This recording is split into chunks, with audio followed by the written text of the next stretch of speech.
আসসালামু আলাইকুম রহমতুল্লাহ। জাহাঙ্গীরনগর বিশ্ববিদ্যালয়ের এই ইউনিটের কোয়েশ্চেন ব্যাংক সলভিং সিরিজে সবাইকে স্বাগত জানাচ্ছি। আজকে আমরা জাহাঙ্গীরনগর বিশ্ববিদ্যালয়ের 21-22 সেশনের যে ম্যাথমেটিক্স প্রশ্নটা ছিল সেই ম্যাথমেটিক্স প্রশ্নটা নিয়ে আলোচনা করব। চলো শুরু করা যাক। দেখো এখানে প্রথমে যে প্রশ্নটি ছিল, if Y greater than 3 then which statement is true, অর্থাৎ এখানে কোন স্টেটমেন্টটি আমাদের সত্য সেটি আমাদেরকে কারেক্ট আনসার হিসেবে নিতে হবে। আমাদের একটি শর্ত দেওয়া আছে, যদি আমাদের ওয়াইটা 3 থেকে কি হয় ভাইয়া, ওয়াইটা 3 থেকে বড় হয়। এখন আমরা বড় কোনটা ছোট কোনটা বুঝবো কিভাবে? প্যাড যার দিকে হবে, কি হবে ভাইয়া? প্যাড যার দিকে। দেখো ওয়াই এর দিকে হচ্ছে প্যাড, এখানে হচ্ছে 3। প্যাট মানে আমি বুঝাইছি, দেখো এই চিহ্নটা এইভাবে না, এটা হচ্ছে প্যাট এইদিকে, এটা হচ্ছে প্যাটের বাইরে। তার মানে প্যাট যার দিকে হবে সে কি হবে ভাইয়া? বড় হবে। তাহলে এখানে ওয়াই বড় নাকি 3 বড়? অবশ্যই ওয়াই বড়। কার থেকে? 3 এর থেকে। তার মানে ওয়াই এর মানটা এখানে কি হইতে পারে? ওয়াই এর মানটা তুমি নিতে পারো চাইলে 4 নিতে পারো, 5 নিতে পারো, 6 নিতে পারো, 7 নিতে পারো, অর্থাৎ 3 এর থেকে বড় হইলে হবে। এখন আমরা এই প্রশ্নটির উত্তর দেওয়ার জন্য অপশন টেস্ট শুরু করব। দেখো এখানে এ অপশনে রয়েছে y plus 3 divided by Y. বলা হচ্ছে এই মানটা 3 এর থেকে ছোট হবে, কারণ এটি প্যাটের দিকে নয়, প্যাটের বাইরে। তাহলে তুমি এখানে ওয়াই এর মান 4 ধরো। প্রত্যেকটা অপশনে ওয়াই এর মান কত ধরবা? 4 ধরবা। এটা হচ্ছে আমার এ অপশন, আমি এই অপশনটা টেস্ট করতেছি। ওয়াই এর মান তুমি 4 নিলে এখানে 4 প্লাস 3 ডিভাইডেড বাই 4, এখানে একটা প্লাস আছে না? তাহলে 4 প্লাস 3 ডিভাইডেড বাই 4, ওয়াই যেখানে ছিল ওয়াই এর মান আমরা 4 নিয়েছি। এখন এটার মান কত আসে? এটার মান আসে হচ্ছে ভাই আমাদের 4.75 না? একটু দেখো তো, 4 প্লাস 3 ডিভাইডেড বাই 4, এটার মান কত আসে? এটার মান আসে হচ্ছে আমাদের 4.75। এখন তুমি বলো তো, এই 4.75 কি 3 এর থেকে ছোট? 3 এর থেকে ছোট না, তাহলে আমার এটি কারেক্ট আনসার হবে না। এখন আমরা বি অপশনে যাব। বি অপশনে বলা হচ্ছে Y plus 3 divided by Y greater than 3। এখন আমি বি অপশন নিয়ে কাজ করব। দেখো বি অপশনে আছে রয়ে আমাদের Y plus 3 divided by Y, এখানে রয়েছে গ্রেটার দেন 3। এখন এই অপশনটা আমাদের সত্যি হয় কিনা দেখি। ওয়াই এর মান তুমি কত নিয়েছো? 4। তাহলে 4 প্লাস 3 ডিভাইডেড বাই ওয়াই এর মান 4, এখানে গ্রেটার দেন 3 হবে বলতেছে। তাহলে দেখো এখানে যোগ করলে আমরা 4.75 পাচ্ছি। 4.75টা কি 3 এর থেকে বড়? হ্যাঁ, এই 4.75টা 3 এর থেকে বড়। তাহলে এখানে বলা হচ্ছে হুইচ স্টেটমেন্ট ইজ ট্রু, অর্থাৎ এখানে কোন স্টেটমেন্টটি সত্য? যেখানে ওয়াই এর মানটা 3 থেকে বড় হইতে হবে, আমরা ওয়াই এর মানটা 4 নিয়েছি। সেখানে আমরা দেখতে পাচ্ছি বি অপশনে যে 4.75 আসতেছে সেটি 3 এর থেকে বড়, অর্থাৎ প্যাট এদিকে, তাহলে 4.75 বড় বোঝাচ্ছে কোথায় থেকে? 3 এর থেকে। সো বি অপশনটা হচ্ছে আমার কারেক্ট আনসার। এরপরে তুমি সি অপশন এবং ডি অপশন কেন কারেক্ট আনসার না, সেখানে যদি তুমি ওয়াই এর মান বসাও প্রত্যেকটাতে দেখতে পাবো যে এখানে যে আমাদের স্টেটমেন্টগুলো দিয়েছে স্টেটমেন্টগুলো ট্রু হবে না। সো বি অপশনটা হচ্ছে আমাদের কারেক্ট আনসার। এরপরে দেখো 2 নম্বর প্রশ্নটি, in a class 60% of the students enrol for math and 70% enrol for economics. If 45% of the students enroll for both math and economics, what percent of the students of the class didn't enroll for either of the two subjects? কি বলা হয়েছে? In a class 60% of the students enrol for math, অর্থাৎ একটি শ্রেণীতে 60% শিক্ষার্থী math enrol করেছিল এবং 70% enrol for economics, এবং 70% শিক্ষার্থী অর্থাৎ 70% শিক্ষার্থী ইকোনমিক্স এনরোল করেছিল।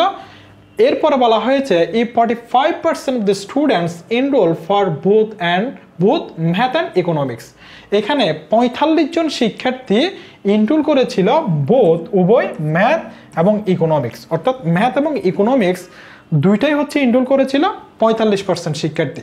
এখন তোমার থেকে জিজ্ঞেস করেছে what percent of the students of the class, অর্থাৎ ওই শ্রেণীর শিক্ষার্থীর পার্সেন্টেজটা কারা এগুলা didn't enroll for either of the two subjects। দেখো এখানে বলা হচ্ছে what percent of the students of the class, অর্থাৎ শ্রেণীর শিক্ষার্থীর পার্সেন্টেজ কারা didn't enroll করে নাই for either of the two subjects, অন্তত দুইটি সাবজেক্টের জন্য এনরোল করে নাই, তাদের সংখ্যাটা পার্সেন্টেজে কত। তাহলে দেখো তো একটু এইরকম যখন কোনো প্রশ্ন আসবে তুমি ব্যান চিত্রকে বেছে নিবা, ব্যান চিত্রকে বেছে নিলে তোমার জন্য এই প্রশ্নের আনসার করাটা একদমই সহজ হবে। তাহলে দেখো ব্যান চিত্রকে বেছে নিলে এখন যখন আমাদের পার্সেন্টেজ দিছে, পার্সেন্টেজের মধ্যে এখানে তুমি চাইলে ধরে নিতে পারো যে আমাদের শ্রেণীর টোটাল শিক্ষার্থীর সংখ্যা 100% অথবা হচ্ছে 100 জন, এরকম ধরে নিতে পারো। সো তুমি ধরে নিবা, ধরি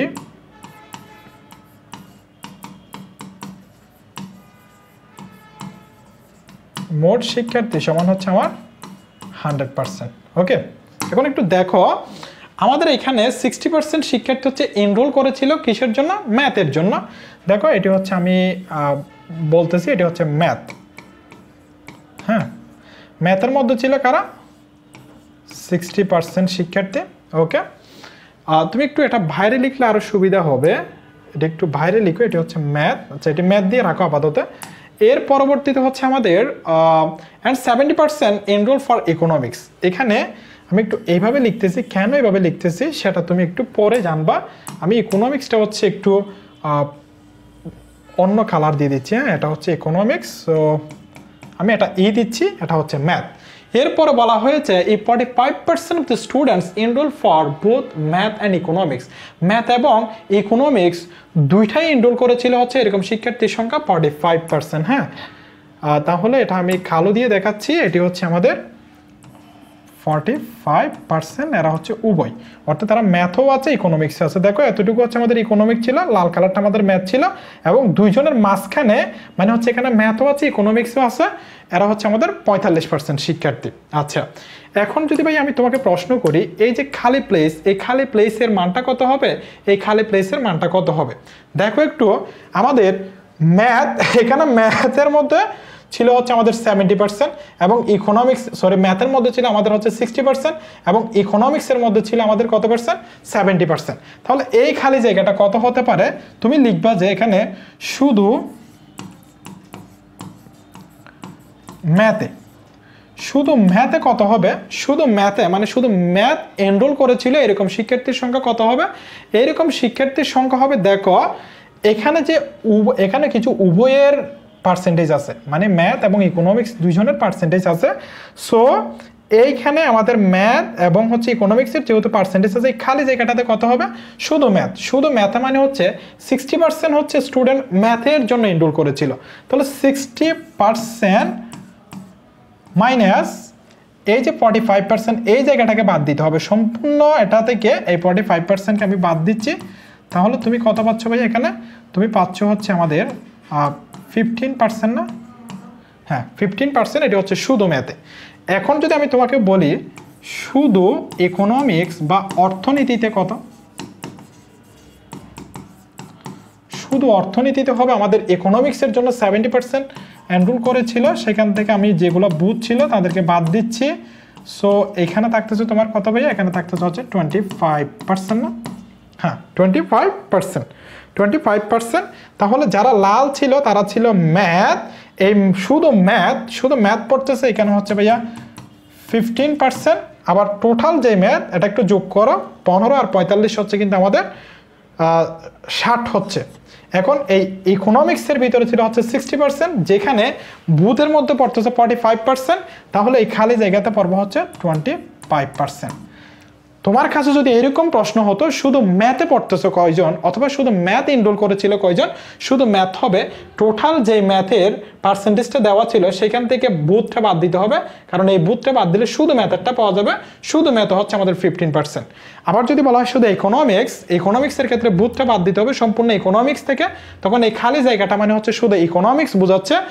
শুধু ইকোনমিক্সের কাছে পড়তেছে 70% থেকে আমাদের বুথটা বাদ দিলে 25%। এখন দেখো তো শুধু ম্যাথ অথবা শুধু ইকোনমিক্স অথবা দুইটা, কি বলছি? শুধু ম্যাথ, শুধু ইকোনমিক্স অথবা আমাদের হচ্ছে যে কোনো দুইটা। তাহলে দেখো ম্যাথ,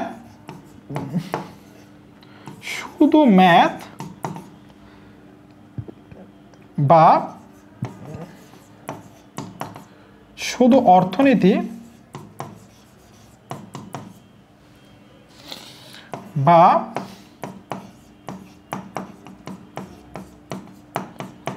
উভয় পড়তেছে এইরকম আমাদের শিক্ষার্থীর সংখ্যা কত, শুধু ম্যাথ পড়ে এবং হচ্ছে ইকোনমিক্স পড়ে এবং হচ্ছে আমাদের ম্যাথ পড়ে, অন্তত মানে একটা সাবজেক্টে পড়াশোনা করতেছে, এখানে মনে করো শুধু ম্যাথও পড়তেছে অথবা ইকোনমিক্স অথবা হচ্ছে আমাদের বুথ দুইটাই পড়তেছে, এরকম হচ্ছে আমাদের সবগুলাই যোগ, অর্থাৎ 15%, তারপরে হচ্ছে প্লাস 45%, তারপরে হচ্ছে প্লাস 25%।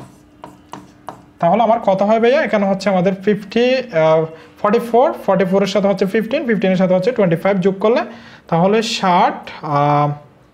80 অর্থাৎ 85%। কত ভাইয়া, 85%। হ্যাঁ, তাহলে শুধু ম্যাথ পড়তেছে অথবা হচ্ছে আমাদের শুধু অর্থনীতি পড়তেছে বা হচ্ছে আমাদের উভয় পড়তেছে, এরকম পার্সেন্টেজটা হচ্ছে আমাদের কত, 85%। তাহলে হয়তো ম্যাথ পড়ে, হয়তো উভয় পড়ে, হয়তো হচ্ছে ইকোনমিক্স পড়ে, অন্তত পড়তেছে, শুধু ম্যাথ পড়তেছে বা শুধু ইকোনমিক্স পড়তেছে বা হচ্ছে আমাদের দুইটাই পড়তেছে। এখন একেবারে এখানে বলা হচ্ছে তোমাকে যেটি বের করতে বলা হয়েছে, what percent of the students of the class didn't enrol for either of the two subject, অন্তত মানে দুইটা সাবজেক্টই পড়ে না এমন শিক্ষার্থীর সংখ্যা কত। হ্যাঁ, দেখো what percent of the student, শিক্ষার্থীর সংখ্যা কত অফ দ্য ক্লাস শ্রেণী didn't enrol for either of the two subject, অন্তত মানে টু সাবজেক্টই পড়ে না এরকম শিক্ষার্থীর সংখ্যা। সো এরকম শিক্ষার্থীর সংখ্যা হবে, দেখো আমাদের আনসারটা এইরকম শিক্ষার্থীর সংখ্যা হবে, আমাদের পড়াশোনা করতেছে এরকম কত পার্সেন্ট, 85%। তো অন্তত দুইটাই পড়ে না, মানে মোটামুটি পড়ে না। আমাদের টোটাল শ্রেণীর শিক্ষার্থীর সংখ্যা ছিল 100%, সেখান থেকে তুমি 85%কে বাদ দিলে তাহলে আর কত পাচ্ছ ভাইয়া, আর পাচ্ছ হচ্ছে 15%। সো 15% হচ্ছে আমাদের কারেক্ট আনসার। তাহলে যদি আমাদেরকে প্রশ্ন করা হতো শুধু ম্যাথ পড়ে কয়জন, 15%, শুধু আমাদের ইকোনমিক্স পড়ে কয়জন, 25%, এবং দুইটা পড়তেছে কয়জন, এটা দেওয়া আছে, এটা হচ্ছে 45%। এরপরে যদি বলা হয় যে didn't enrol for either of the two subject, অন্তত দুইটি সাধারণত পড়ে না এরকম শিক্ষার্থীর সংখ্যা হচ্ছে আমাদের কত পার্সেন্ট, 15%। হ্যাঁ, মানে দুইটা সাবজেক্টের এখানে কোনোটাই পড়ে না। আনসার হচ্ছে what percent of the students of the class, অর্থাৎ শ্রেণীর শিক্ষার্থীর সংখ্যা didn't enrol for either of the two subject, অর্থাৎ দুইটার কোনো কিছুই পড়ে না এরকম শিক্ষার্থীর সংখ্যা হচ্ছে আমাদের 15%, মানে ও ম্যাথও পড়বে না, ইকোনমিক্সও পড়বে না এবং দুইটার বুথের ওইখানেও থাকবে না। সো আমরা যারা ছিল শুধু ম্যাথ পড়ছিল, শুধু ইকোনমিক্স পড়ছিল এবং বুথ থাকছিল, তাদেরকে যোগ করছি এবং এখানে পাইছিলাম যে 85% শিক্ষার্থী এখানে পড়াশোনা, 85% শিক্ষার্থী পড়াশোনা করতেছে, একেবারে পড়াশোনা করতেছে না এরকম শিক্ষার্থীর সংখ্যা হচ্ছে আমাদের 15%। যখন পার্সেন্টেজ দিব আমরা তখন ধরে নিব যে টোটাল শিক্ষার্থীর সংখ্যাটা হচ্ছে কত, 100%। এরপরে দেখো 3 নম্বর যে প্রশ্নটি, where do the lines with equation, অর্থাৎ এখানে লাইন কোনটি এই সমীকরণের সাথে যাবে। এখানে কি সমীকরণ দেওয়া আছে, এখানে রয়েছে ভাইয়া তোমার y ইকুয়াল 2x - 2 এবং আরেকটি সমীকরণ রয়েছে সেটি হচ্ছে 7x - 3y ইকুয়াল 11। এখন দেখো তুমি একটু এখানে আমাদের লাইন মানে হচ্ছে আমাদের পয়েন্ট, এই পয়েন্টটা জিজ্ঞেস করছিল। তুমি মনে রাখবা যে এই প্রথমে যেটি থাকবে এটি হচ্ছে সবসময় x এর মান, শেষে যেটি থাকবে সেটি হচ্ছে y এর মান। প্রত্যেকটাতে যেমন এখানে 5 8, এটি হচ্ছে x এর মান, এটি হচ্ছে y এর মান। তার মানে প্রথম যেটা আসবে সেটি হচ্ছে x এর মান, শেষে যেটা আসবে সেটি হচ্ছে y এর মান। এখন তোমার যে এখানে একটি সমীকরণ দেওয়া আছে y ইকুয়াল 2x - 2, এই সমীকরণটি তুমি এখানে বসাও y এর মান হিসেবে। তাহলে 7x - 3, y এর মান কত ভাইয়া, 2x - 2 ইকুয়াল কত, 11। ভাইয়া এটি বসিয়ে আমাদের লাভটা কি, এটি যদি আমি বসাই সেক্ষেত্রে আমার সবগুলো x হয়ে যাচ্ছে। সো আমি একটি x এর মান পর পসিবিলিটি রয়েছে, দেখি আমি একটি x এর মান পাই কিনা। তাহলে 7x - 3 দুগুণে কত, 6x - 7 প্লাস 6 ইকুয়াল কত, 11। সো 7x থেকে যদি 6x চলে যায় আর তাকে x ইকুয়াল 11 - 6 প্লাস 6 ওই পাশে গেলে -6 হয়ে যাবে। সো x ইকুয়াল কত, x ইকুয়াল হচ্ছে 5। এখন y এর মানটা একটু বের করে এখান থেকে আমাদের ছিল হচ্ছে y equal 2x - 2। So 2 into x এর মান তুমি কত পেয়েছো, 5 - 2, তাহলে 5 দুগুণ হচ্ছে আমার 10 - 2, সো ইকুয়াল কত ভাইয়া, ইকুয়াল 8। x এর মান পেয়েছো তুমি 5, y এর মান পেয়েছো তুমি 8। তাহলে x এর মান কোনটা, আগেরটা। এটা 8 কি x এর মান আসছে না, সো এটি বা x এর মান আসছে 5, y এর মান আসছে 8, y এর মান আসছে 8। সো বি অপশনটা হচ্ছে আমার correct answer.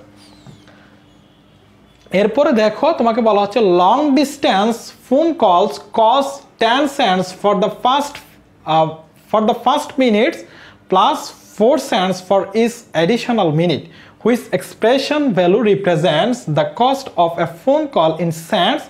Let m equal the total number of minutes.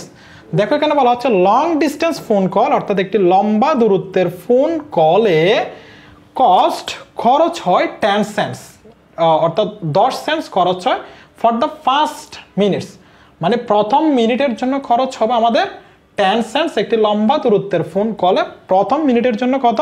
প্রথম মিনিটের জন্য হচ্ছে আমাদের দেখো প্রথম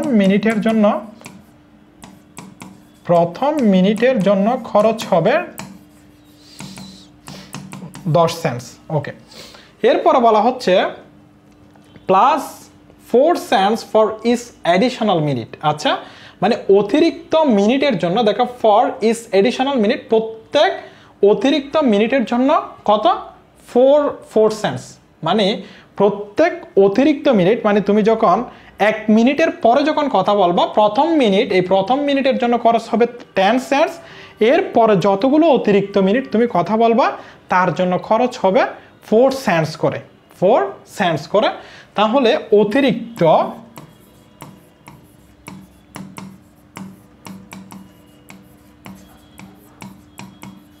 প্রত্যেক দিয়ে তোমরা আবার বলবা যে ভাইয়া প্রত্যেক বুঝাইছেন নাকি সবগুলা বুঝাইছেন? প্রত্যেক অতিরিক্ত মিনিটের জন্য খরচ হবে 4 সেন্টস। ওকে, এখন তোমাকে বলা হয়েছে হুইচ এক্সপ্রেশন ভ্যালু অর্থাৎ নিচের কোন অভিব্যক্তিটি রিপ্রেজেন্ট করে the cost of A phone call, অর্থাৎ একটি ফোন কলের কস্ট ইন সেন্টে প্রকাশ করতে হবে তোমাকে। লেট যেখানে M equal the total number of minute, যেখানে এম দ্বারা বোঝাচ্ছে টোটাল নাম্বার অফ মিনিট অর্থাৎ মিনিটের টোটাল সংখ্যা, ওকে, এখন একটু দেখো তুমি প্রথম মিনিটের জন্য তোমাকে খরচ করতে হবে 10 সেন্ট প্লাস তুমি এর পরে যত মিনিট কথা বলবা তার জন্য তোমাকে 4 সেন্ট করে খরচ করতে হবে। মনে করো তুমি 1 মিনিট কথা বলছো, কয় মিনিট? দেখো প্রথম মিনিট, এখানে 1 মিনিট যদি তুমি কথা বলো 10 সেন্ট করে যাবে। এরপরে মনে করো তুমি এখানে আরেক মিনিট কথা বলেছো, তাহলে দেখো এখানে হচ্ছে আমাদের 1 মিনিট কথা বলেছো, এখানে 1 মিনিট কথা বলেছো, টোটাল কয় মিনিট? টোটাল যদি তোমার 2 মিনিট হয় সেক্ষেত্রে তোমার খরচ হচ্ছে 14 সেন্টস। কেমনে? প্রথম মিনিটের জন্য তোমাকে দিয়ে ফেলতে হবে 10 সেন্ট, এরপর তোমাকে প্রত্যেক অতিরিক্ত মিনিটের জন্য দিতে হবে হচ্ছে 4 সেন্ট করে। তাহলে 1 মিনিটের জন্য আমি 4 সেন্ট দিব। তাহলে এখানে 1 মিনিট হয়েছিল, এখানে 1 মিনিট হয়েছিল, টোটাল হচ্ছে কিন্তু আমার 2 মিনিটস হয়েছে এখানে। হ্যাঁ, টোটাল কত মিনিট? টোটাল হচ্ছে 2 মিনিট। এটি হচ্ছে আমাদের প্রথম মিনিট আর এটি হচ্ছে একটু অতিরিক্ত মিনিট। টোটাল মিনিটের জন্য 2 মিনিটের জন্য কত দিতে হচ্ছে? 14 সেন্ট। এরপরে যদি ভাইয়া বলি আমি 3 মিনিট কথা বলবো, কয় মিনিট? 3 মিনিট। তাহলে দেখো প্রথম মিনিটের জন্য আমাকে দিতে হবে 10 সেন্ট প্লাস এর প্রত্যেকটি অতিরিক্ত মিনিটের জন্য দিতে হবে 4 সেন্ট করে। আমি বলতেছি হচ্ছে আমি টোটাল 3 মিনিট বলবো, তাহলে এখানে 1 মিনিট বলে ফেলেছি, এখানে আমি 2 মিনিট বলি। হ্যাঁ, এখানে 2 মিনিট, তাহলে আমার এখানে যেটি আসতেছে সেটি হচ্ছে টোটাল 3 মিনিট। তাহলে টোটাল 3 মিনিটের জন্য তোমাকে দিতে হবে 10 প্লাস 4 দুগুণে কত? 8, অর্থাৎ 18 সেন্টস দিতে হবে। হ্যাঁ, 18 সেন্টস দিতে হবে, এখানে 14 সেন্টস দিতে হবে। প্রথম মিনিটের জন্য তোমাকে দিতে হবে 10 সেন্টস, প্রথম মিনিটের জন্য 10 সেন্ট দিয়েছ। এরপর প্রত্যেক যদি তুমি একটা এক্সট্রা মিনিট যোগ করো, এক্সট্রা মিনিটের জন্য দিতে হবে 4 সেন্টস। তাহলে এখানে প্রথম মিনিট, এখানে অতিরিক্ত একটা মিনিট, টোটাল 2 মিনিট যদি তুমি কথা বলো 14 সেন্টস তোমাকে দিতে হবে। আর যদি তুমি টোটাল 3 মিনিট, তাহলে প্রথম মিনিট এখানে আর এখানে অতিরিক্ত 2 মিনিট বলেছো, অতিরিক্ত 2 মিনিটের জন্য দিতে হবে তোমাকে 8 সেন্টস এবং প্রথম মিনিটের জন্য দিতে হবে 10 সেন্টস, তাহলে হচ্ছে আমাদের 18 সেন্টস। এখন এটার থেকে আমরা এই যে আমাদের অপশনগুলো আছে, অপশনগুলো হচ্ছে বেছে নিব, এই জন্য আমরা এটা আগে করে ফেলেছি। এখানে আছে হচ্ছে 10 প্লাস 4 m-1। দেখো এই যে 10 এটা হচ্ছে মনে করো হচ্ছে আমার কত ভাইয়া? 10 এটা মনে করো হচ্ছে আমাদের 1 মিনিট। প্রথম এটা কি? প্রথম হচ্ছে আমাদের 1 মিনিট। এরপরে এটি হচ্ছে আমাদের, দেখো এটি হচ্ছে আমাদের কি? এটি হচ্ছে আমাদের কয় মিনিট হবে?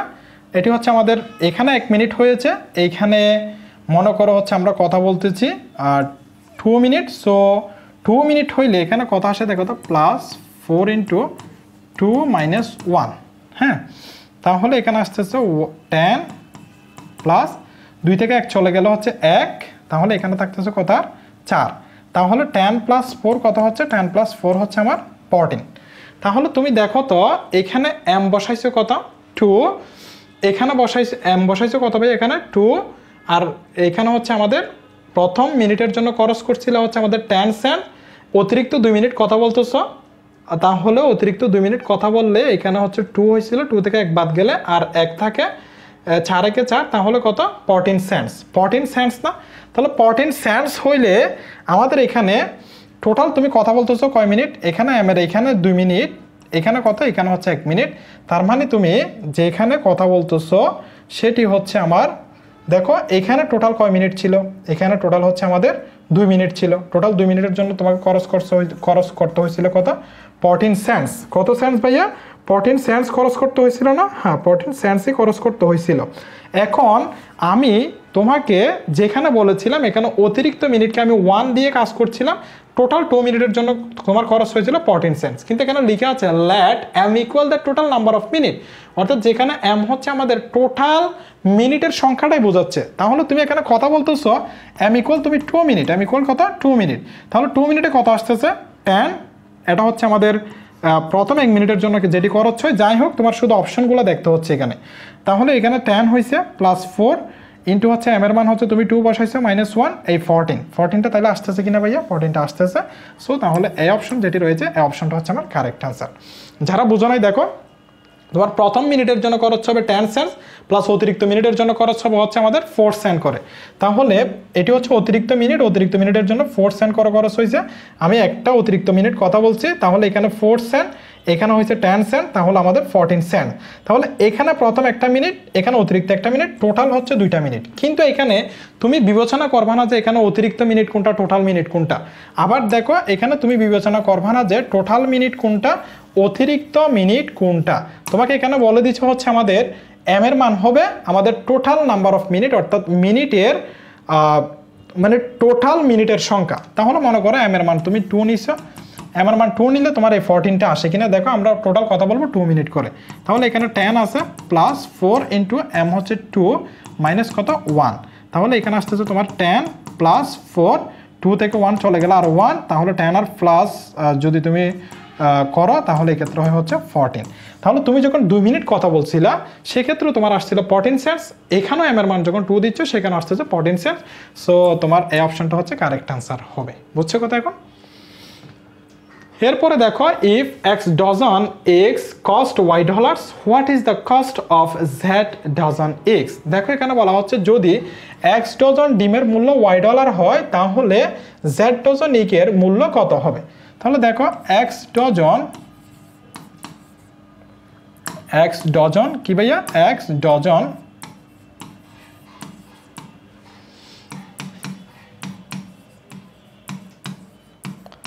এক্স ডজন ডিমের মূল্য কত টাকা, এক্স ডজন ডিমের মূল্য হচ্ছে ওয়াই ডলার, তাহলে দেখো 1 ডজন ডিমের মূল্য হবে Y divided by X dollar, তোমাকে বলা হচ্ছে জেড ডজন ডিমের মূল্য কত, জেড ডজন ডিমের মূল্য তাহলে Y into Z divided by X dollar, ঠিক আছে কিনা, হ্যাঁ, তাহলে Y Z divided by X, so C অপশনে রয়েছে, এটা হচ্ছে সি অপশন কারেক্ট আনসার।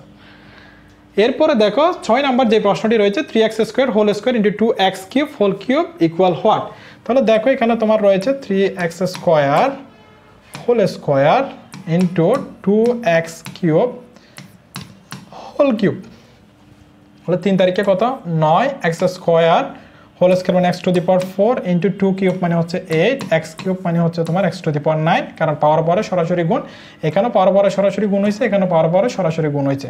এখন তুমি সংখ্যাগুলো এক পাশে নিয়ে আসো এবং যে আমাদের চলকগুলো রয়েছে সেগুলো এক পাশে নিয়ে যাও, তাহলে 8 নং কত 72 ইন্টু এখানেও x ভিত্তি এখানেও x ভিত্তি, সো একটা x নাও, এখানে গুণের বেলায় পাওয়ারগুলো কি হবে যোগ হবে, তাহলে 72x টু দি পাওয়ার হচ্ছে 9 আর 4 কত 13, তাহলে 72x to the power 13, so যে বি অপশন রয়েছে বি অপশনটা হচ্ছে আমার কারেক্ট আনসার।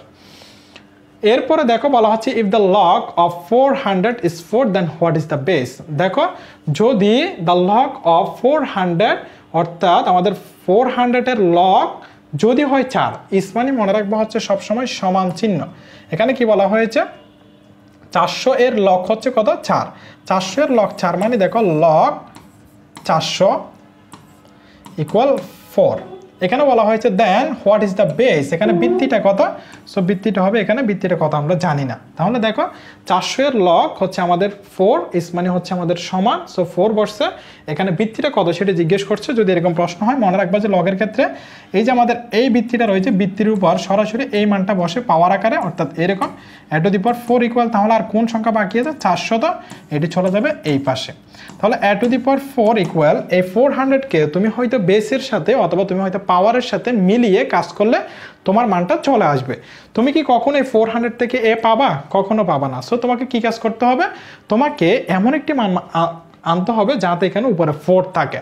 সো তুমি এখন অপশন টেস্ট শুরু করে দিবা, 2 square root 8, 2 square root 5, 5 square root 2, square root 8, এগুলোর উপরে পাওয়ার 4 বসিয়ে যদি আমাদের 400 মিলে সেই মানটা আমরা এখানে বসিয়ে দিব। তাহলে 2 স্কোয়ার রুটের উপর 8 বসাও, 2 স্কোয়ার রুট 8-এর উপরে 4 বসাও, এরপর হচ্ছে 2 স্কোয়ার রুট 5-এর উপরে হচ্ছে তুমি 4 বসাও।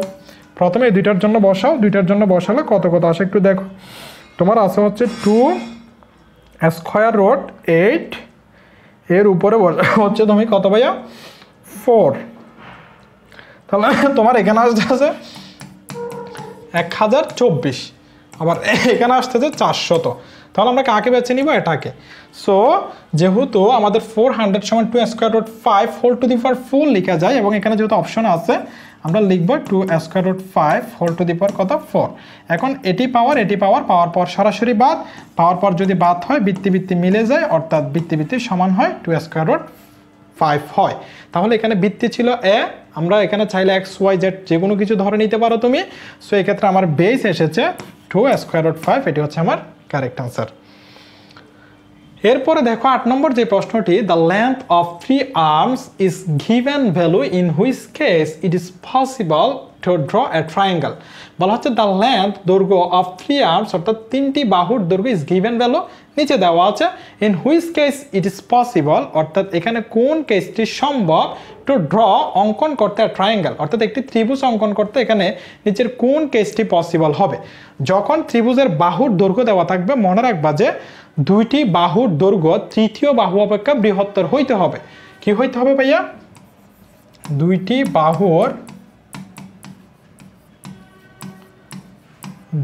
বাহুর যোগফল বৃহত্তম হইতে হবে তৃতীয় বাহু থেকে। হ্যাঁ, ওকে, তৃতীয় বাহু থেকে। তাহলে দেখো এখানে প্রথম বাহু 5, দ্বিতীয় বাহু 6, তাহলে এখানে যদি আমরা এখানে নিয়ে কাজ করলে 5 প্লাস 6 তাহলে হচ্ছে আমার 11, এই 11টা কি 7 থেকে বৃহত্তম কিনা? হ্যাঁ, 7 থেকে বৃহত্তম। সো এই অপশনটা হচ্ছে আমার কারেক্ট আনসার। এগুলো কেন হয় না একটু দেখো, আমি সেকেন্ড অপশন নিয়ে যদি কাজ করি 5 প্লাস 7 মিলে কত 12, এই 12 বড় নাকি 14 বড়? 14 বড়। তাহলে 12 থেকে 14 বড় না, তাহলে দুইটি বাহুর যোগফল কি হচ্ছে আমার বৃহত্তম হয়েছে না হয়নি, এর জন্য বি বাদ। সিটা একটু দেখো, এখানে যদি আমি একটু কাজ করি 3 প্লাস 4 তাহলে হচ্ছে 7, এই 7টা হচ্ছে তৃতীয় বাহুর সমান হইতে পারবে না, দুইটি বাহুর যোগফল তৃতীয় বাহু থেকে বৃহত্তম হইতে হবে, এই জন্য সি অপশনটা হচ্ছে আমাদের বাদ। ডি অপশনে রয়েছে 2 4 8, এখানেও যদি তুমি কাজ করো তুমি দেখতে পাচ্ছ 2 প্লাস 4 তাহলে হচ্ছে তোমার এই 6 হয় না 6, এখন দেখা যাচ্ছে যে তৃতীয় বাহুটা দুইটি বাহুর যোগফল থেকে বেশি, ডি অপশনটা হচ্ছে আমার কারেক্ট অ্যান্সার হবে না। এরপরে দেখো, a farmer wants to put a fence around a square garden that has a total area of 1600 square feet. If fencing costs $1.50 per foot, how much will it cost to fence the garden? দেখো, a farmer wants to put a fence around a square garden, বলা হচ্ছে যে একটি বর্গাকার বাগানের চারপাশে একজন কৃষক একটি বেড়া লাগাতে চায়, that has a total area of 1600 square feet. আমাদের যে বর্গাকার বাগানটা রয়েছে বর্গাকার বাগানের যে টোটাল এরিয়া অর্থাৎ আমাদের ক্ষেত্রফল এটি হচ্ছে আমাদের 1600 বর্গ ফুট। এখন বলা হচ্ছে if fencing cost, যদি আমাদের বেড়ার মূল্য 1.50 হয় কিরকম পার ফুট, অর্থাৎ প্রতি ফুট বেড়ার মূল্য হবে $1.5, how much will it cost, অর্থাৎ এখানে কত খরচ আসবে টু ফেন্স দ্য গার্ডেন, এই বাগানের মধ্যে বেড়াটা লাগাইতে কত খরচ আসবে। এখন আমার বাগানটা ছিল কিরকম ভাইয়া? বাগানটা ছিল হচ্ছে আমাদের বর্গাকার, বাগানটা ছিল কিরকম? বাগানটা ছিল বর্গাকার। ওকে, বর্গাকার মানে এখানে প্রত্যেকটি বাহু সমান, এখানে এ হইলে এটিও এ হবে, এটিও এ হবে, এটিও এ হবে, তুমি প্রত্যেক বাহুর দৈর্ঘ্যকে তোমার ইচ্ছা মতো ধরে নিতে পারো। এখন তোমাকে বলা হচ্ছে যে দেখো, a farmer wants to put a fence around a square garden that has a total area of 1600 square feet. অর্থাৎ যে আমাদের বর্গাকার বাগানের মধ্যে কৃষকটা বেড়া দিতে চাচ্ছে, ওই বর্গাকার বাগানের ক্ষেত্রফলটা হচ্ছে আমাদের 1600 বর্গ ফুট। এখন তুমি বলো তো, এটি যদি আমাদের বর্গাকার বাগান হয়, এই বর্গাকার বাগানের মধ্যে এই বর্গ যদি এটা হয়, বর্গের ক্ষেত্রফল কি ভাইয়া? বর্গের ক্ষেত্রফল আমরা জানি যে বাহু স্কয়ার। বাহু স্কয়ার মানে আমরা এখানে কাকে নিছি? আমরা এখানে বাহু নিছি এ, তাহলে এ স্কয়ার, বাহু স্কয়ার মানে হ্যাঁ। তাহলে তুমি কি করতে পারো? তুমি ধরে নিতে পারো শর্ত মতে এ স্কয়ার ইকুয়াল হচ্ছে আমার 1600। কেমন ভাইয়া? কারণ তোমাকে বলছো যে এখানে টোটাল এরিয়া যেটি হবে সেটি হবে আমাদের 1600 বর্গফুট। সো এখন এ স্কয়ার তুমি এখানে বর্গমূল করো, এখানে আমাদের 1600, এখানেও চাইলে একটি বর্গমূল করে দাও। কারণ হচ্ছে চাইলে না, তোমাকে অবশ্যই করতে হবে, যেহেতু সমীকরণ বাম পাশেও করতে হবে ডান পাশেও করতে হবে। এখন এই বর্গটা বর্গমূলের সাথে কাটা যায়, 1600কে যদি তুমি বর্গমূল করো তাহলে আসো হচ্ছে 40। তার মানে এখানে প্রত্যেকটি এ আছে, তাদের মান কত হবে? তাদের মান হবে 40, তাদের মান হবে 40, এটির মান হবে 40, এটির মান হবে 40। এখন বেড়াটা লাগাইতে চাইতেছে কোথায়? বেড়াটা লাগাইতে চাইতেছে হচ্ছে অ্যারাউন্ড, অর্থাৎ চারপাশে। মানে এখান থেকে মনে করো বেড়া শুরু করবে, এখানে লাগাবে, এখান থেকে এখানে আসবে, এখান থেকে এখানে আসবে, এখান থেকে এখানে আসবে। এখন কয় ফুট বেড়া লাগাইতে হবে? কয় ফুট বেড়া লাগাইতে হবে? 4টা এ, অর্থাৎ এ প্লাস এ প্লাস এ প্লাস এ। 4টা এর মানে হচ্ছে আমাদের 40 করে। সো আমি 4টা 40 যোগ করলাম, আমি দেখতে পাচ্ছি যে এখানে 160 ফুট জায়গায় বেড়া লাগাইতে হবে। এখন তুমি দেখো তো, প্রত্যেক ফুট বেড়ার মূল্য কত ডলার? $1.50। তাহলে লিখো 1 ফুট বেড়ার মূল্য $1.50। এখন আমার কত ডলার দিতে হবে? 160 ফুটের দিতে হবে না? 160 ফুট জায়গাতে বেড়া দিতে হবে না? হ্যাঁ। তাহলে 1 ফুট ভেড়ার মূল্য এত হলে 160 ফুট ভেড়ার মূল্য কত ডলার হবে? 1.50 ইন্টু 160 ডলার। তাহলে এখানে তোমার কত আসে ভাইয়া? তোমার কত আসে একটু দ্রুত জানাও তো। 1.50 ইন্টু 160, সো তোমার আসতেছে এখানে $240। সে যদি বাগানের চারপাশে যদি আমাদের ভেড়াটা লাগাতে চায়, আমার ডলার আসবে কত? $240। বুঝছো কথা? এখন খুব সহজে কিন্তু করা যায় যদি তুমি বুঝে যাও। এরপরে দেখো, তোমাকে বলা হয়েছে the base of A 25 foot ladder is placed 10 feet from the side of a house.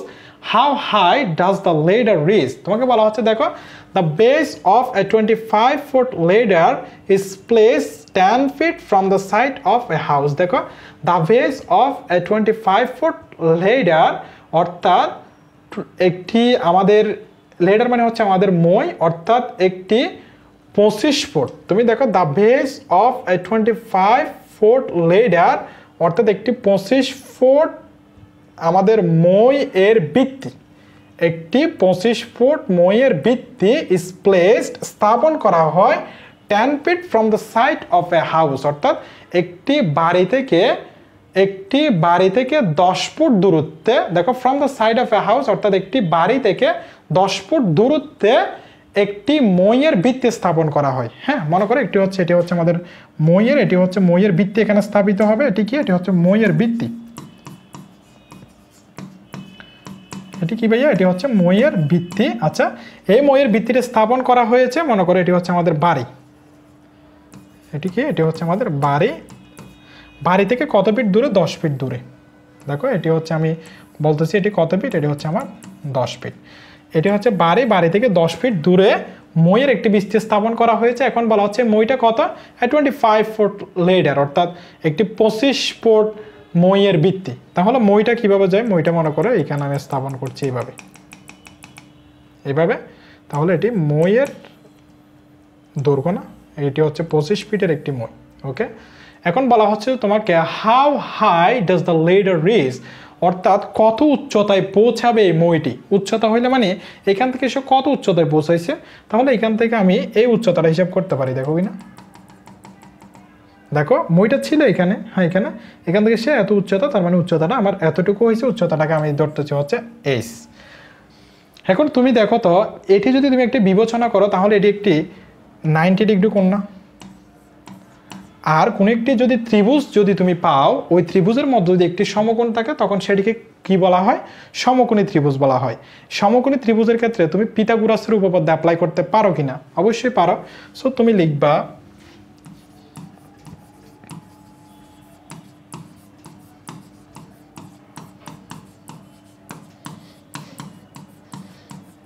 পিথাগোরাসের উপপাদ্য অনুসারে অতিভুজ স্কয়ার মানে এখানে 25 স্কয়ার ইকুয়াল লম্ব মানে হচ্ছে আমাদের এইচ স্কয়ার প্লাস ভূমি মানে হচ্ছে আমার tan স্কয়ার, তাই না? এটা হচ্ছে আমার ভূমি, এটা হচ্ছে আমার লম্ব, আর এটা হচ্ছে আমার অতিভুজ। কেন? সমকোণের বিপরীত বাহুকে অতিভুজ বলে, আর অতিভুজ যার সাথে লাগানো থাকে, অতিভুজ ছাড়া বাকি বাহুটা হচ্ছে ভূমি, আর যার সাথে হচ্ছে আমাদের অতিভুজ, দেখো অতিভুজ সমকোণ যার সাথে লাগানো নয় সেটা হচ্ছে অতিভুজ, আর অতিভুজ যার সাথে লাগানো থাকবে সেটা হবে ভূমি। তাহলে ভূমি এবং অতিভুজ, আর বাকিটা হচ্ছে আমাদের লম্ব।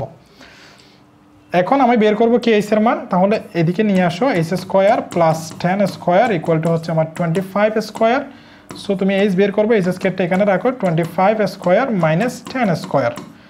তাহলে এইচ স্কয়ার ইকুয়াল হচ্ছে আমার 25 স্কয়ার মানে হচ্ছে 625 মাইনাস tan স্কয়ার মানে হচ্ছে আমার 100। সো এইচ স্কয়ার ইকুয়াল হচ্ছে আমার 525। সো এইচ ইকুয়াল টু, এখানে যদি তুমি বর্গমূল করো কত আনসার আসে? 5 to 5কে যদি তুমি বর্গমূল করো 22.91 22.91, এটা হচ্ছে আমার পয়েন্ট। সো 22.9 এটি হচ্ছে সো 22.9 ফিট। ওকে, তাহলে এটি হচ্ছে আমাদের উচ্চতা। So how high does the ladder reach, অর্থাৎ কত উচ্চতায় মইটি পৌঁছবে, এখান থেকে এত উচ্চতায় পৌঁছবে, এত উচ্চতাটা হচ্ছে এতটুকু। এরপরে দেখো tan 45 degree sin square 60 degree tan 30 degree tan 60 degree equal what. এক্ষেত্রে তোমার যে ত্রিকোণমিতির যে মানগুলো রয়েছে, মানগুলো তোমাকে অবশ্যই মনে রাখতে হবে।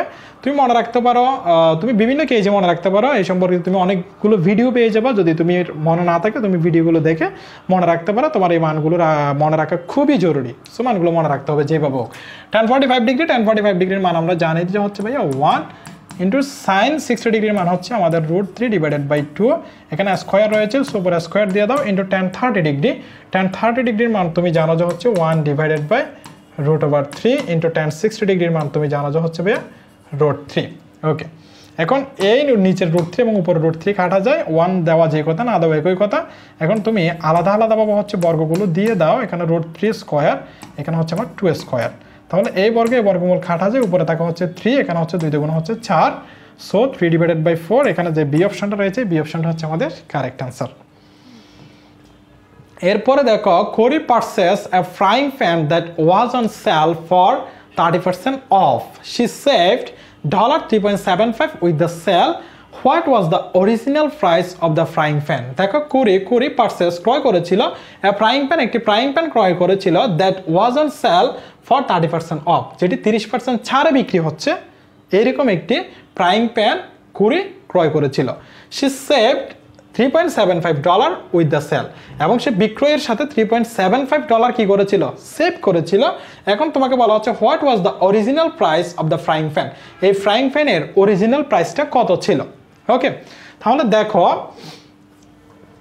আমাদের 30% অফের জন্য সে কত ডলার সেভ করতে পারতেছে? $3.75। তাহলে দেখো 30% যদি আমাদের অফ দেয়, হ্যাঁ, অর্থাৎ 30% ছাড়ে সে আমাদের 30% ছাড়ে সে সেভ করতে পারতেছে $3.75। ওকে, এখন তাহলে 1% কত পারবে? 1% অফে পারবে আমাদের, এটা হচ্ছে 3 পয়েন্ট না, আমি পয়েন্ট একটু ছোট করে দিই,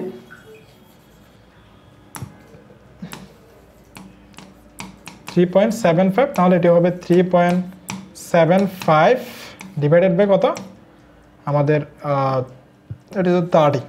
ওকে, এখন 100% যদি কোনো কারণে যদি আমাদের ছাড় দিয়ে দেয় 100% অফে কতটুকু সেভ করতে পারবে সে 3.75 ইন্টু 100 ডিভাইডেড বাই 30 এখানে বলবো যে আমার পার্সেন্টেজ কেন দেয়নি উপরে পার্সেন্টেজ আছে 100 নিচে হচ্ছে 30% আছে সো পার্সেন্টেজ কাটা যায় সো এই ক্ষেত্রে তোমার কত আনসার আসে একটু দেখো তো 3.75 ইন্টু 100 ডিভাইডেড বাই হচ্ছে আমাদের 30 ডিভাইডেড বাই কত হবে ডিভাইডেড বাই হচ্ছে আমাদের 30 সো এই ক্ষেত্রে তোমার কত আনসার আসে 3.75 ইন্টু 100 ডিভাইডেড বাই কত আসতেছে তোমার ডিভাইডেড বাই আসতেছে ভাইয়া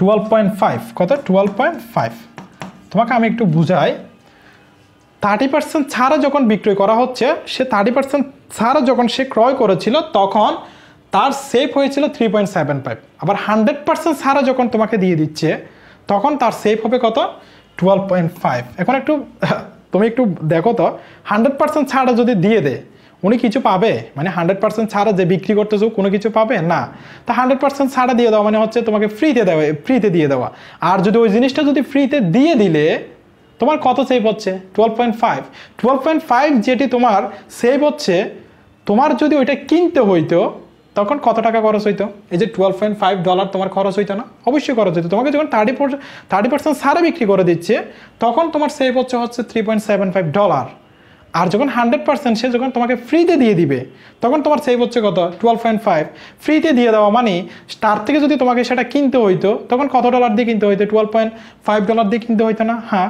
যদি তোমাকে ফ্রিতে দিয়ে দিলে তোমার টাকা দিতে হচ্ছে না বাট তোমার সেভ হয়ে যাচ্ছে 12.5 যখন তার কাছ থেকে টাকা দিয়ে কিনতে হইতো তখন তোমার টাকা দিতে হইতো 12.5 তার মানে যদি কোনো ছাড় না দেয় অরিজিনাল প্রাইসটা যদি সে নিত তোমার পকেট থেকে দিতে হইতো $12.5 এখন কিন্তু তোমার দিতে হচ্ছে না কেন কারণ তুমি 100% ছাড়া তুমি ক্রয় করে ফেলছো 100% ছাড়া মানে হচ্ছে যে বিক্রি করতেছে সে কোনো কিছু পাচ্ছেই না তোমাকে ফ্রিতে দিয়ে দিচ্ছে ফ্রিতে দিয়ে দেওয়া মানে তোমার কাছে সেভ হইতেছে 12.5 যদি তার কাছ থেকে কোনো পার্সেন্টেজ ছাড়া কিনতে হইতো তখন কিন্তু তোমাকে 12.5 দিতে হইতো তার মানে তারাটা কি অরিজিনাল প্রাইস প্রত্যেকটা ম্যাথ তুমি এভাবে বের করবা এখানে পার্সেন্টেজ দিলে এখানে পার্সেন্টেজ ছিল এখানে পার্সেন্টেজ ছিল পার্সেন্টেজ ক্লোজ সো এখানে তোমার আনসার আসবে $12.5 যেটি সি অপশনে রয়েছে সি অপশনটা হচ্ছে কারেক্ট আনসার এই প্রশ্নগুলো জাহাঙ্গীরনগর বিশ্ববিদ্যালয়ের প্রশ্নগুলো একটু ঘুরিয়ে দেওয়া হয় বাট যদি প্রশ্নগুলো তুমি সলভ করতে পারো তুমি কিন্তু বলতে পারো যে তোমার যে প্রশ্নগুলো আসুক না কেন তুমি সবগুলো আনসার করতে পারবা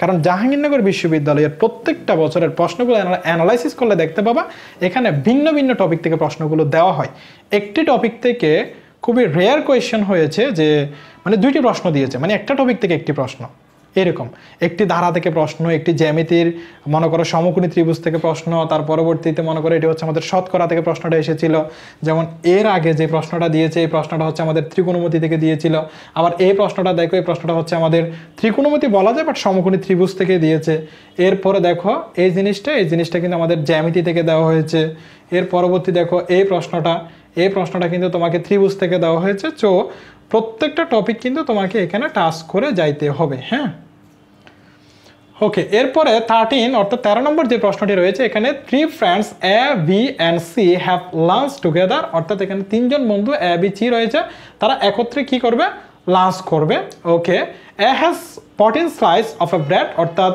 A এর হচ্ছে আমাদের ব্রেডের 14টি স্লাইস রয়েছে এরপর হচ্ছে B has 10 slice of bread অর্থাৎ B এর হচ্ছে আমাদের 10টা স্লাইস রয়েছে ব্রেডের and C has none অর্থাৎ C এর কোনো কিছু নেই A এর কয়টা আছে ভাইয়া A এর আছে হচ্ছে আমাদের 14টা B এর আছে কয়টা 10টা এবং C এর কোনো কিছু নাই ওকে all three of them decide to share their bread equally অর্থাৎ তারা সবাই সিদ্ধান্ত নিয়েছে যে তারা যা খাবে অর্থাৎ তারা হচ্ছে সমানভাবে দেখো all three of them decide to share their bread equally অর্থাৎ তারা সিদ্ধান্ত নিয়েছিল যে এখানে যারা তিনজন আছে তিনজনে শেয়ার করবো হচ্ছে সমানভাবে ওকে এখন সি এখানে এটা সি হ্যাজ হবে এটা 17 উঠে গেছে মেবি এটা হবে সি হ্যাজ হ্যাঁ এটা একটু ঠিক করে নিতে হবে তোমাদেরকে এটা সি হ্যাজ হবে বুঝছো কথা ওকে all three of them decide হ্যাঁ এটা ঠিক আছে to share their bread equally okay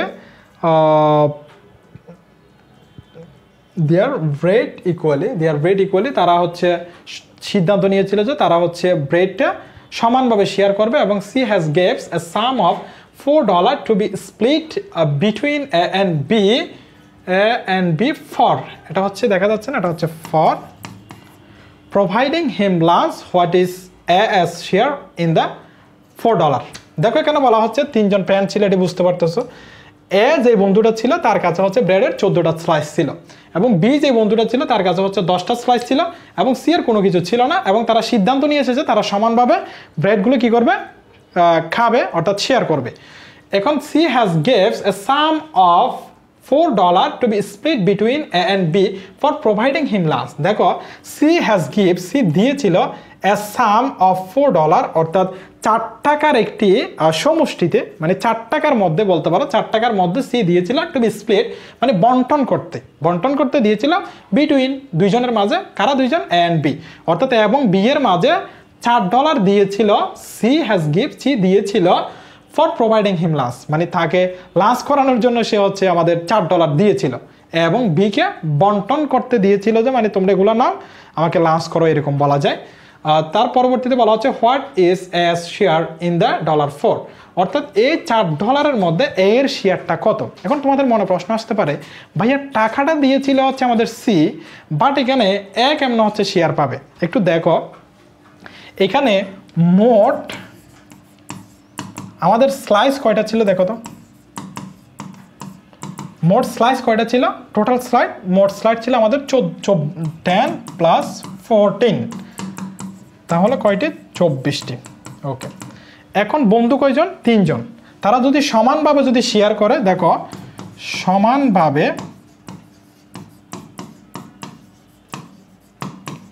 সমানভাবে শেয়ার করলে কয়টা করে পাবে, 24/3, তাহলে 8টি, মানে একজনে কয়টি করে খাবে, 8টি, কারণ সি এর কোনো কিছু ছিল না, বাট সি একটা কোনো কিছু দিছে। দেখো C has give a sum of $4 to be split between A and B for providing him lunch. এখানে বলা হচ্ছে যে সি $4 দিয়েছিল টু বি স্প্লিট, বন্টন করতে বিটুইন মাঝে এ অ্যান্ড বি, অর্থাৎ এবং বি এর মাঝে বন্টন করতে $4 দিয়েছিল ফর প্রোভাইডিং হিম লাঞ্চ, তাকে লাঞ্চ করানোর জন্য বা তাকে লাঞ্চ প্রদান করানোর জন্য $4 দিয়েছিল। এখন বলা হচ্ছে what is S share in the $4, এখানে এর শেয়ারটা কত, $4 মধ্যে। এখন দেখো ও $4 দিয়েছিল, $4 মধ্যে এই যে আমাদের 10 প্লাস 14, এখানে 24টা আমাদের স্লাইস ছিল, সমানভাবে যদি পাইতে চাই তাহলে 8টি করে পাইতে হবে। 8টি করে পাইতে হলে এখানে দেখো এর 8টি করে পাইতে হবে না, হ্যাঁ 8টি করে পাইতে হবে। এখন কি সি এর কোনো কিছু স্লাইস ছিল না, সি এর কি ছিল, বাট টাকা ছিল, কত, $4। তাহলে $4 দিয়ে সে কতটি খাইতেছে, এখন 8টি, তাহলে দেখো $4 পাই 8টি না, $4 পাই কয়টি, 8টি। ওকে, এখন তুমি একটু উল্টাভাবে লেখো, দেখো $4 পাই কয়টি, 8টি, দেখো তাইলে 8টি পাই $4, মানে সে $4 বিনিময়ে হচ্ছে 8টি স্লাইস খাবে, 8টি পাই হচ্ছে $4, তাহলে একটি পাবে কয় ডলার দিয়ে, অথবা একটির মূল্য বের করতে পারো $4/8 সমান হচ্ছে আমাদের $1/2। কেমনে, 4 × 4 4 × 8, সো $1/2। তাহলে দেখো তো একটা স্লাইসের মূল্য কি পরিমাণ পড়ছে, $1/2, কারণ সি টাকা দেয় না, সি টাকা দিয়ে খাইতেছে, সরি সি এর আমাদের স্লাইস ছিল না, সি টাকা দিয়ে খাইতেছে। সি কত টাকা দিয়েছিল, $8 দিয়েছিল। সি দিয়েছিল হচ্ছে আমাদের $4, কয়টার জন্য, 8টা পিসের জন্য, সো $4 পাবে 8টি। এখন দেখো 8টি পাই $4, একটি পাই হচ্ছে আমাদের $1/2, তাহলে একটির মূল্য কত করে পড়ছে, $1/2 করে। এখন দেখো এর কয়টা ছিল, 14টা, এর কয়টা ছিল ভাইয়া, এর ছিল হচ্ছে 14টা, এক খাবে কয়টা, 8টা, ভালোভাবে খেয়াল করবা, এক খাবে কয়টা, 8টা, তাহলে এর কাছে কয়টি থাকবে, 14 - 8, এর কাছে থাকবে হচ্ছে আরো 6টা, এর কাছে 6টা থাকবে না, হ্যাঁ 6টা থাকবে, মানে কি টাকা যেগুলো দিছিল এগুলো কার মাঝে বন্টন করতে বলছিল, এবং বিয়ের মাঝে, তার মানে একই কিছু টাকা পাবে না, অবশ্যই পাবে। কত টাকা পাবে দেখো, তার কাছে ছিল কয়টা, 6টা কি এগুলা স্লাইস, কারণ 14টা তার কাছে ছিল, সেখান থেকে 8টা খাই ফেলতেছে সমানভাবে, আর 6টা বেঁচে যাচ্ছে। ওকে, এখন তুমি একটা স্লাইস অর্থাৎ একটি বাই $1/2 মানে একটা স্লাইসের মূল্য কত পড়ছে? $1/2। তাহলে দেখো হাফ, দেখো একটু, আমাদের একটা পাইছিল কত? $1/2। তাহলে একটু দেখো, একটি পাই $1/2, অথবা তুমি লিখতে পারো একটির মূল্য, তুমি একটির মূল্য লিখলে আরো সুন্দর হয়। হ্যাঁ, একটির মূল্য হচ্ছে আমাদের $1/2, একটির মূল্য $1/2। তার কাছে কয়টা ছিল এখন অবশিষ্ট? 6টা। তাহলে 6টির মূল্য কত আসলে একটু দেখো তো, 6টির মূল্য সমান ½ × $6। তাহলে এখানে যদি কাজ করে ½ × 6 কত? $3। $3 কত? $3। তাহলে কত পাবে শেয়ারে? $3। সো $3 কোথায় আছে? এই অপশন আছে। এখন তোমাকে যদি বলা হইতো what is B's share in the $4, মানে এই $4 মধ্যে বি কত পাবে? বি আর হচ্ছে $1 পাবে। এটিও যদি তুমি যদি মানতে রাজি না হও, ভাই আমি ম্যাথ ছাড়া মানবো না এটা, দেখো বি এর মাঝে কয়টা ছিল? 10টা। সে খাবে কয়টা? 8টা। তার কাছে কয়টা থাকবে? 2টা। একটা স্লাইসের মূল্য কত ছিল? $1/2। তাহলে 2টার মূল্য কত? $1। সো বি পাবো হচ্ছে $1, এ পাবো হচ্ছে $3। সো সবগুলো মিলে হয়েছে আমাদের $4। যদিও ম্যাথটা একটু জটিল টাইপের ছিল, বাট তুমি যদি প্র্যাকটিস করো সহজ হয়ে যাবে। দেখো 14-এ আমাদের রয়েছে the average age of a group of 20 students was 22 year. The average age increase by 3 years when 10 new students join the group. What is the average age of the 10 new students who join the group? Okay, দেখো the average age মানে হচ্ছে আমাদের বয়সের গড় of a group, অর্থাৎ একটি গ্রুপের বয়সের গড় অফ 20 স্টুডেন্টস। এখানে কয়জন শিক্ষার্থী ছিল? 20 জন। 20 জন শিক্ষার্থীর একটি গ্রুপের বয়সের গড় কত বছর? 22 বছর। এরপরে বলা হচ্ছে দ্য অ্যাভারেজ এজ ইনক্রিজড, অর্থাৎ অ্যাভারেজ এজ যেটা ছিল, মানে আমাদের শতকরা ওই বয়সের গড় যেটি ছিল, এই বয়সের গড়টা বৃদ্ধি পাইছে কত বছর করে? 3 ইয়ার্স। কখন? যখন 10 new student join the group, যখন 10 জন নতুন শিক্ষার্থী গ্রুপে যুক্ত হয়েছে, তখন আমাদের যে অ্যাভারেজ এজ, এই অ্যাভারেজ এজটা হচ্ছে আমাদের 3 বছর বৃদ্ধি পাইছে। এরপরে বলা হচ্ছে what is the average age of the 10 new students who join the group. এরপরে তোমাকে বলা হচ্ছে what is the average age, অর্থাৎ অ্যাভারেজ এজ কত হয় অফ দ্য 10 নিউ স্টুডেন্টস, নতুন 10 জন শিক্ষার্থীর হু জয়েন দ্য গ্রুপ, যারা হচ্ছে আমাদের গ্রুপে জয়েন হয়েছিল। ওকে, তুমি একটু দেখো আগে, the average age of a group of 20 students was 22 year. 20 জন শিক্ষার্থীর একটি গ্রুপের অ্যাভারেজ এজ কত বছর? 22 বছর। তুমি আগে 20 জন শিক্ষার্থীর টোটাল বয়সটা একটু বের করো। টোটাল বয়সটা বের করতে চাইলে তোমাকে গড়ের যে সূত্র আছে, গড়ের সূত্রটা মনে রাখতে হবে। গড়ের সূত্রটা আমাদের ছিল হচ্ছে কিভাবে ভাইয়া? গড় ইকুয়াল সমষ্টি ডিভাইডেড বাই রাশির সংখ্যা। ওকে, এখন গড়ের নিচে মনে 1 রয়েছে, তাহলে সমষ্টির সাথে 1 গুণ, গড়ের সাথে রাশির সংখ্যা গুণ। সো সমষ্টি ইকুয়াল টু গড় ইন্টু রাশির সংখ্যা। ওকে, তাহলে সমষ্টি কয়জনের বের করবা তুমি এখন? 20 জন শিক্ষার্থীর ইকুয়াল গড়। 20 জন শিক্ষার্থীর বয়সের গড় কত ছিল? 22 ইয়ার। কয়জন ছিল মানুষ? 20 জন। তাহলে কত হয় একটু জানো তো আমাকে? 22 × 40, তোমার হচ্ছে কত? 22 × 20, 22 × 20 তোমার কত হয়? 44। তাহলে দেখো 20 জন শিক্ষার্থীর বয়সের সমষ্টি আসতেছে তোমার 440। এরপরে বলা হচ্ছে the average age increased by 3 years.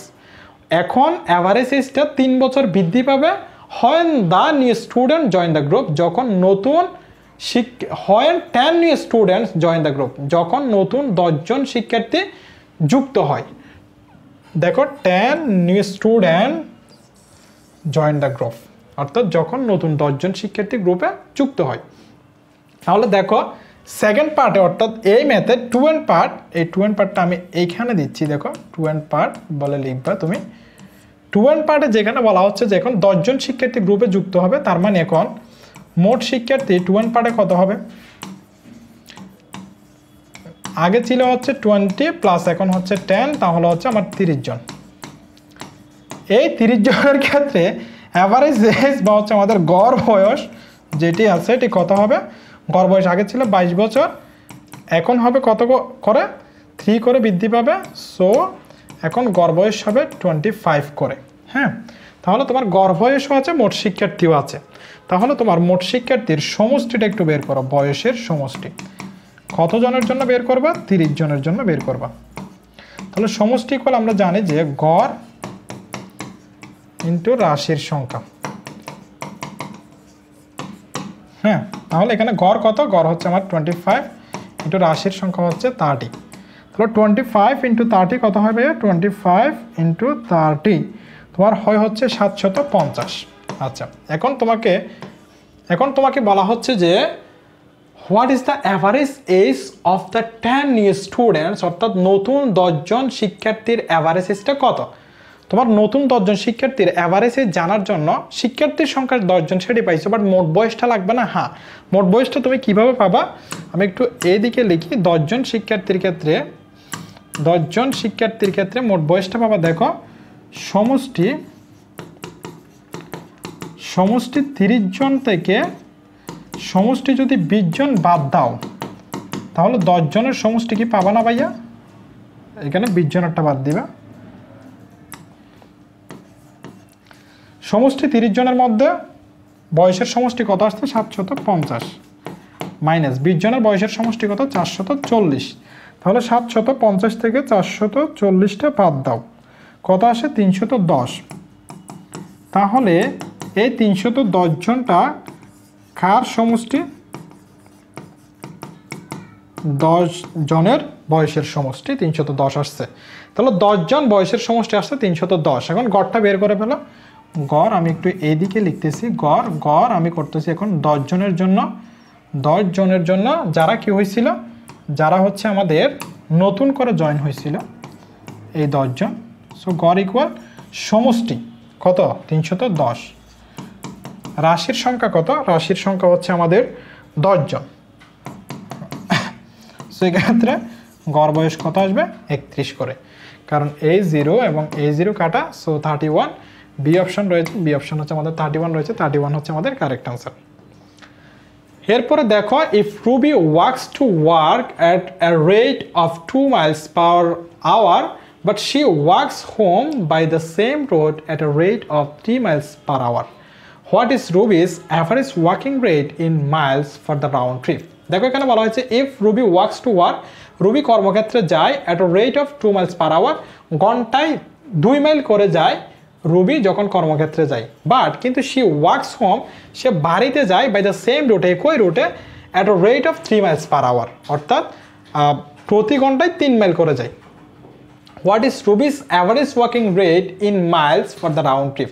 এই রাউন্ড ট্রিপের জন্য রুবির অ্যাভারেজ ওয়াকিং রেটটা কত? হ্যাঁ, একটু দেখো, আমাদের সেম রুট যেহেতু বলছে, আমরা মনে করো এটা একটা গন্তব্য, এটা একটা গন্তব্য, এটি হচ্ছে আমাদের রোড, এটি হচ্ছে আমাদের সেম রোড। ওকে ওকে, এখন দেখো তোমাকে বলা হচ্ছে if Ruby works to work at a rate of 2 miles per hour, যখন রুবি কর্মক্ষেত্রে যায়, মনে করো এটি হচ্ছে রুবির বাড়ি, এইদিকে হচ্ছে বাড়ি, সে বাড়ি থেকে তো যাবে, তাই না? ওকে, বাড়ি থেকে কোথায় যাবে? কর্মক্ষেত্রে যাবে। কর্মক্ষেত্রে মানে তার অফিস হচ্ছে এখানে। এখানে বলা হচ্ছে যে সে যাবে per hour 2 miles per hour, মানে ঘন্টায় কয় মাইল? ঘন্টায় হচ্ছে আমাদের 2 মাইল। ঘন্টায় 2 মাইল মানে এটা কি? ব্যাক।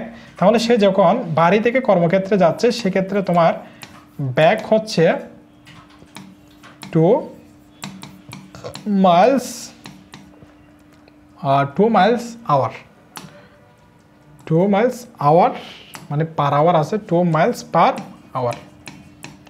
ওকে, এতটুকু। বাট শি ওয়ার্কস হোম, সে যখন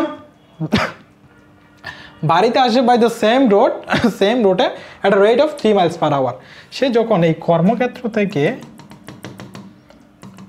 এইদিকে আসতেছে তখন তার ব্যাক হয়ে যায় 3 মাইলস পার আওয়ার। হ্যাঁ, ওকে। এখন তোমাকে বলা হচ্ছে what is Rubik's average walking rate in miles for the round trip. Round trip মানে হচ্ছে ভাইয়া তুমি এখান থেকে এখানে যাবা, আবার এখান থেকে এখানে আসবে, এটাকে বলা হয় রাউন্ড ট্রিপ। এখন তোমাকে এই রাউন্ড ট্রিপের জন্য আমাদের রুবির অ্যাভারেজ ওয়াকিং রেটটা তোমাকে বের করতে হবে। অ্যাভারেজ ওয়াকিং রুটটা বের করতে হবে মানে তোমাকে এখানে ব্যাক বের করতে হবে। হ্যাঁ, দেখো walking rate in Miles or for the round trip, এই রাউন্ড ট্রিপের জন্য অ্যাভারেজ ওয়াকিং রেটটা কত? অ্যাভারেজ ওয়াকিং রেট মানে হচ্ছে আমাদের ব্যাক। তো ব্যাকটা বের করার জন্য তোমার কি লাগবে? ব্যাকটা বের করার জন্য তোমার দূরত্ব ডিভাইডেড বাই সময় লাগবে। তো রাউন্ড ট্রিপ মানে আমি কি বলছি, একবার তুমি যাবা আবার আসবা, সম্পূর্ণ জিনিসটাকে নিতে হবে।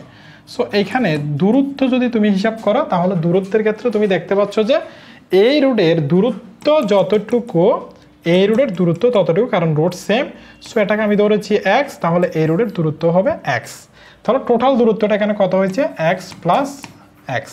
আচ্ছা, এখন এদিক থেকে এখানে যাওয়ার জন্য সময় কত লাগতেছে এবং এখান থেকে এখানে আসার জন্য সময় কত লাগতেছে, দুইটা যোগ করতে হবে না? হ্যাঁ, প্রথম ক্ষেত্রে বাড়ি থেকে কর্মক্ষেত্রতে যখন তুমি যাচ্ছ, কোথায়? বাড়ি থেকে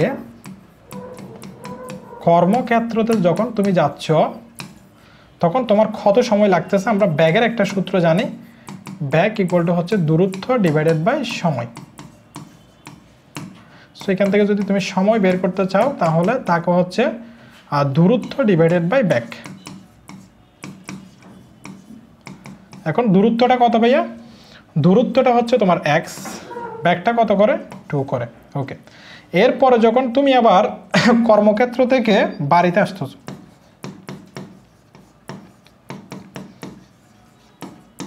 কর্মক্ষেত্র থেকে বাড়িতে আসতেছ, সময় ইকুয়াল টু হচ্ছে আমার দূরত্ব ডিভাইডেড বাই ব্যাক। দূরত্ব তখন এক্স আছে, বাট তখন ব্যাক হয়ে গেছে 3। তাহলে এখন দুইটা সময়কে যোগ করতে হবে না রাউন্ড ট্রিপের জন্য হইলে? হ্যাঁ, তাহলে এটা হবে x divided by 2 plus x divided by 3। Okay, equal x আর এক যোগ করলে হচ্ছে তোমার 2x, এখানে হচ্ছে 3 দ্বিগুণ 6 লসাগু নিচ্ছ, তাহলে এখানে থাকতেছে 3x প্লাস এখানে থাকতেছে 2x ইকুয়াল 2xটা হচ্ছে উপরের সংখ্যা ইন্টু এটাকে বাক চিহ্নটাকে যখন গুণ চিহ্ন করে দিবা তখন 6টা উপরে চলে যাবে, 3x আর 2x যদি তুমি যোগ করো তাহলে 5x, ax চলে যায়, তাহলে 8 টাকা হচ্ছে 6 না সরি 6 দ্বিগুণ হচ্ছে 12 না, অর্থাৎ 6 ইন্টু 2 ডিভাইডেড বাই হচ্ছে 5, অর্থাৎ 12 ডিভাইডেড বাই হচ্ছে 5, অর্থাৎ তাহলে থাকে আমার কত ভাইয়া? 2.4। আর 2.4 থাকে, সো 2.4টা হচ্ছে আমার কারেক্ট আনসার। সো এই ম্যাথটাও একটু জটিল টাইপের মনে হবে, কিন্তু তুমি যখন এগুলো প্র্যাকটিস করবে তোমার জন্য অনেক বেশি সহজ হয়ে যাবে। হ্যাঁ, এরপরে দেখো 16 নম্বর ম্যাথে a man earns $n a month, অর্থাৎ একজন মানুষ আর্ন করে $n, অর্থাৎ প্রতি মাসে $n আর্ন করে বা একটি মাসে, অ্যান্ড স্পেন্ডস ব্যয় করে $s a month on rate, অর্থাৎ বাসা ভাড়ার বাবদ সে $s ব্যয় করে ফেলে এ মান্থ মানে একটি মাসে। এরপর বলা হচ্ছে if then spends 3/8 of the reminder on food, এবং তার কাছে যা অবশিষ্ট থাকে এই অবশিষ্টের 3/8 অংশ ব্যয় করে খাদ্যের জন্য। How much in dollars is left over for other expenses in terms of N&S। বলা হচ্ছে how much in dollars is left over, অর্থাৎ তার কাছে কত আর অবশিষ্ট থাকবে ফর আদার এক্সপেন্সেস মানে অন্য কিছু ব্যয় নির্বাহের জন্য, in terms of N and some, N এবং S এর পরিপ্রেক্ষিতে, N এবং S এর পরিপ্রেক্ষিতে এই কাজগুলো করার পরে তার কাছে কত ডলার থাকবে। এখানে বলা হচ্ছে এ ম্যান আর্ন $n, এ মান অ্যান্ড স্পেন্ডস $s এ মান অন রেন্ট, অর্থাৎ সে $n প্রতি মাসে কি করে? আর্ন করে, সে স্পেন্ড করে $s কোথায়? বাসা ভাড়া বাবদ। তাহলে প্রথমে সে দেখো আয় করে কত ডলার? আয় করে হচ্ছে তোমার $n। ওকে, বাসা ভাড়ার জন্য কত দেয়? বাসা ভাড়া বাবদ দিয়ে দেয় $s, তাহলে বাসা ভাড়া বাবদ দেয় $s, তাহলে তার কাছে কত থাকবে? এতটুকুতে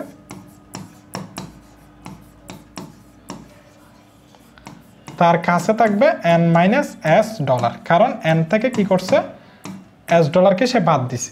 ওকে, এখন এই যেটি অবশিষ্ট আছে এটির 3/8 অংশ আবার বলা হচ্ছে খাদ্যের জন্য দিয়ে দেয়। দেখো, if he then spends 3/8 of the reminder on food, অর্থাৎ অবশিষ্টের 3/8 অংশ ব্যয় করে খাদ্যের জন্য।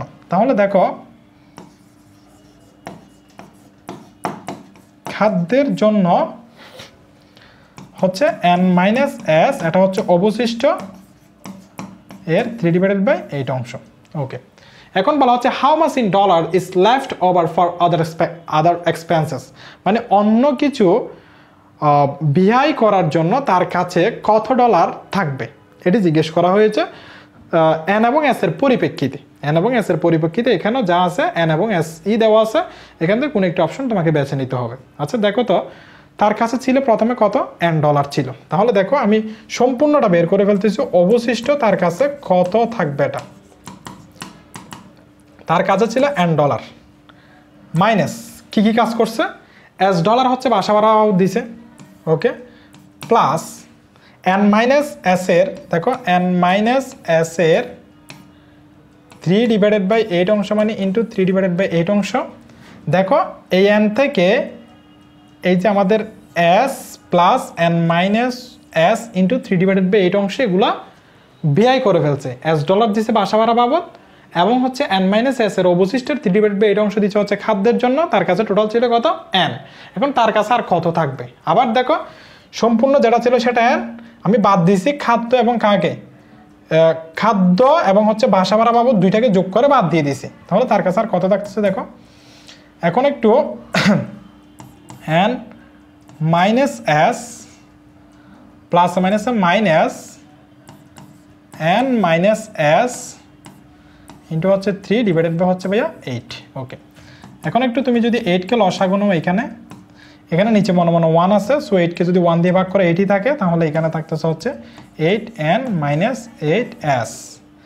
এখন 3 এর সাথে এটা গুণ হবে না, হ্যাঁ, তাহলে মাইনাস 3n মাইনাস মাইনাসে প্লাস 3s।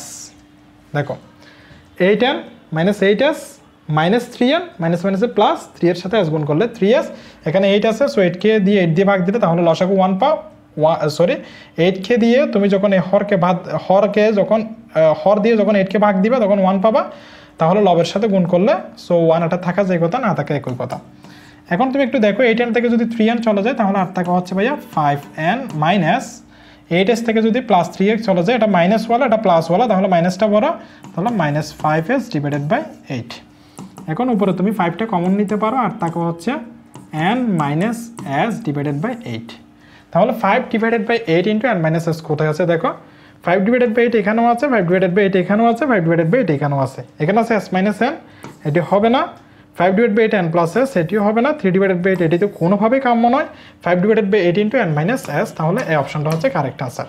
তাহলে এই কাজগুলো করতে পারবা কিনা, অবশ্যই করতে পারবা, তোমাকে একটু প্র্যাকটিস করে যাইতে হবে। আর বিবি এর জন্য কিন্তু এই প্রশ্নগুলো খুবই গুরুত্বপূর্ণ, কোথায় কত ডলার দিচ্ছ, কী রকম খরচ করতেছো, এবং তোমার কাছে কতগুলো থাকবে, কিসের জন্য কি পরিমাণ খরচ করতেছো, এই টাইপের প্রশ্নগুলো।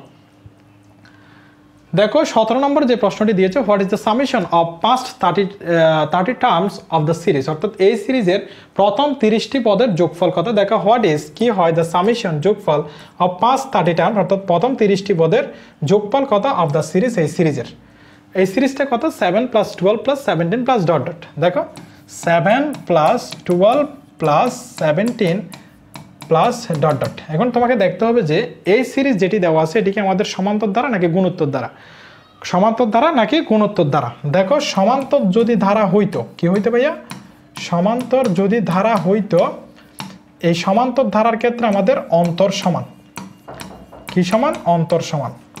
আর যদি ভাই আমার এটি গুণোত্তর ধারা হইতো, কি হইতো, গুণোত্তর ধারা হইতো, এই গুণোত্তর ধারার ক্ষেত্রে মনে রাখবা যে অনুপাত সমান, কি সমান, অনুপাত সমান। তাহলে সমান্তর ধারার ক্ষেত্রে অন্তর সমান, গুণোত্তর ধারার ক্ষেত্রে আমাদের অনুপাত সমান। এখন আমরা প্রথমে একটু অন্তর বের করি, এটা হচ্ছে আমাদের প্রথম পদ, এটি দ্বিতীয় পদ, এটি তৃতীয় পদ। অন্তর বের করার সিস্টেম কি, এই যে আমাদের পরপদ যেটি থাকবে দুইটা পদ নিয়ে কাজ করতে হবে। তাহলে 12 হচ্ছে পরপদ, মাইনাস প্রথম পদকে বাদ দিব, তাহলে এখানে আসতেছে 5। এই দুইটা পদ নিয়ে কাজ করছিলা, শেষের পদ মাইনাস প্রথম পদ এভাবে বের করছো। এখন এটাকে বাদ দিবে, এই দুটো নিয়ে কাজ শুরু করবা। তাহলে ওখানে এই দুইটার মধ্যে পরপদকে 17 মাইনাস প্রথম পদকে এই দুইটার মধ্যে 12, তাহলে 12 17 মাইনাস 12, এখানে আনসার আসতেছে কত ভাইয়া 5। দুই জায়গাতে আমার অন্তর সমান আসতেছে না? হ্যাঁ, যদি এরকম দুই জায়গাতে অন্তর সমান আসে তখন সেটাকে বলা হবে সমান্তর ধারা। আর সমান্তর ধারার ক্ষেত্রে যদি তোমাকে বলা হয় সামেশন বের করো বা সমষ্টি বের করো, সমষ্টি নির্ণয়ের সূত্রটা একটু জেনে রাখো। সমান্তর ধারার ক্ষেত্রে সমষ্টি নির্ণয়ের সূত্রটা হচ্ছে n divided by 2 second bracket 2a plus n minus 1 into D second bracket শেষ। n হচ্ছে আমাদের বলছে প্রথম 30টি পদের, তাহলে n এর মান কত? n এর মান হচ্ছে আমার 30, তাহলে 30 ডিভাইডেড বাই 2 ইন্টু 2। এখন একে কি বলা হয়? একে বলা হয় হচ্ছে প্রথম পদ। তাহলে এখানে আমাদের আছে হচ্ছে 7 দিয়ে শুরু হয়েছে, তার মানে এখানে প্রথম পদ হচ্ছে 7। সো এটাকে প্রকাশ করবো আমরা a দিয়ে, তাহলে 2 ইন্টু 7 প্লাস n মানে হচ্ছে আমাদের কয়টি পদ বলছে? এখানে 30টি পদ। সো 30 মাইনাস 1, এখানে ডি মানে হচ্ছে ডিফারেন্স বা অন্তর কত করে আসতেছে ভাই এখানে আমাদের? দেখো তো একটু, এখানে অন্তর কত করে আসতেছে? অন্তর আসতেছে 5। সো এটি হচ্ছে আমার ডি এর মান। সো এখানে হচ্ছে আমার ডি এর মানটা আমি একটু লাল কালার করে দিচ্ছি, হ্যাঁ, যাতে তুমি বুঝতে পারো। এরপরে দেখো, তাহলে এখানে তোমার আসতেছে 15, এখানে আসতেছে হচ্ছে 7 গুণে 14 প্লাস এখানে 29 ইন্টু হচ্ছে 5। এখন ক্যালকুলেটারে দাও, আনসার কত আসে একটু দেখো। ক্যালকুলেটারে দিলে আনসার কত আসে একটু দেখো, হ্যাঁ, ক্যালকুলেটারে দাও একটু, আনসার কত আসে একটু দেখো। তুমি অথবা এটি মুখে মুখে করতে পারবা।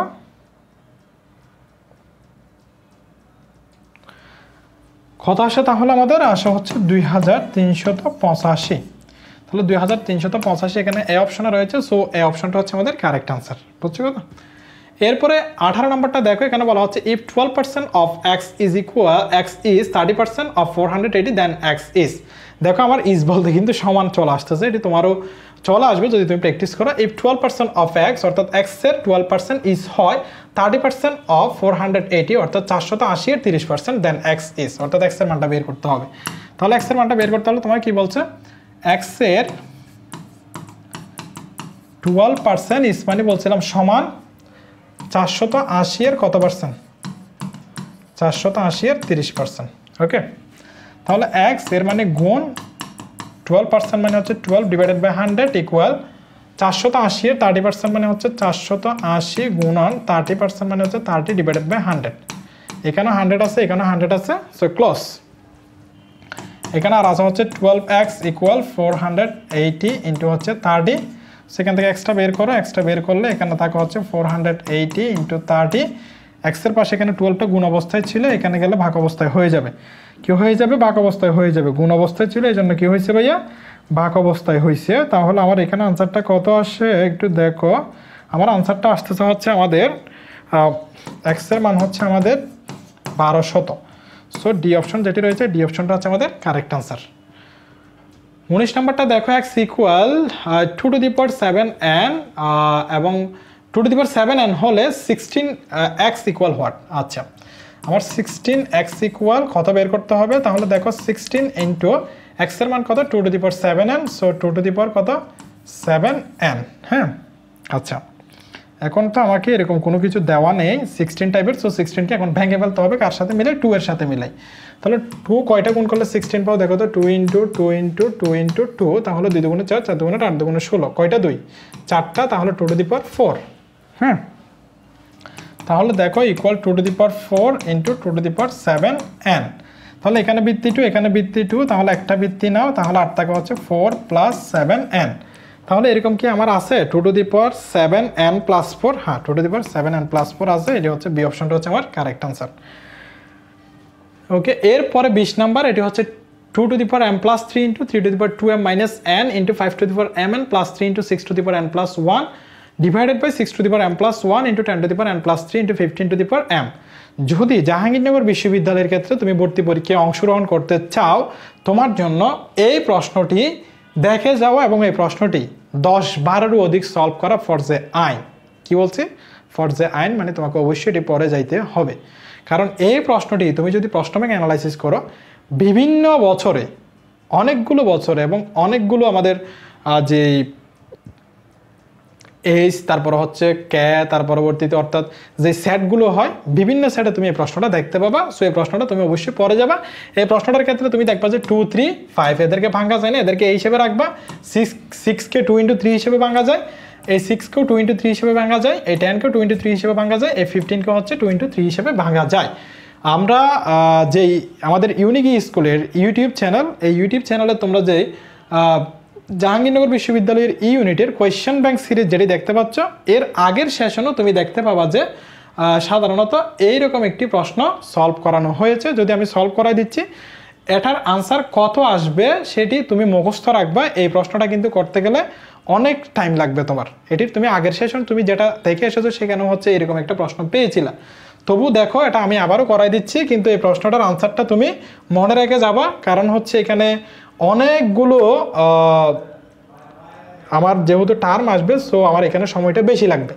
তাহলে দেখো, এখানে রয়েছে হচ্ছে 2 to the power m plus 3 into 3 to the power 2m minus n into 5 to the power m plus n plus 3।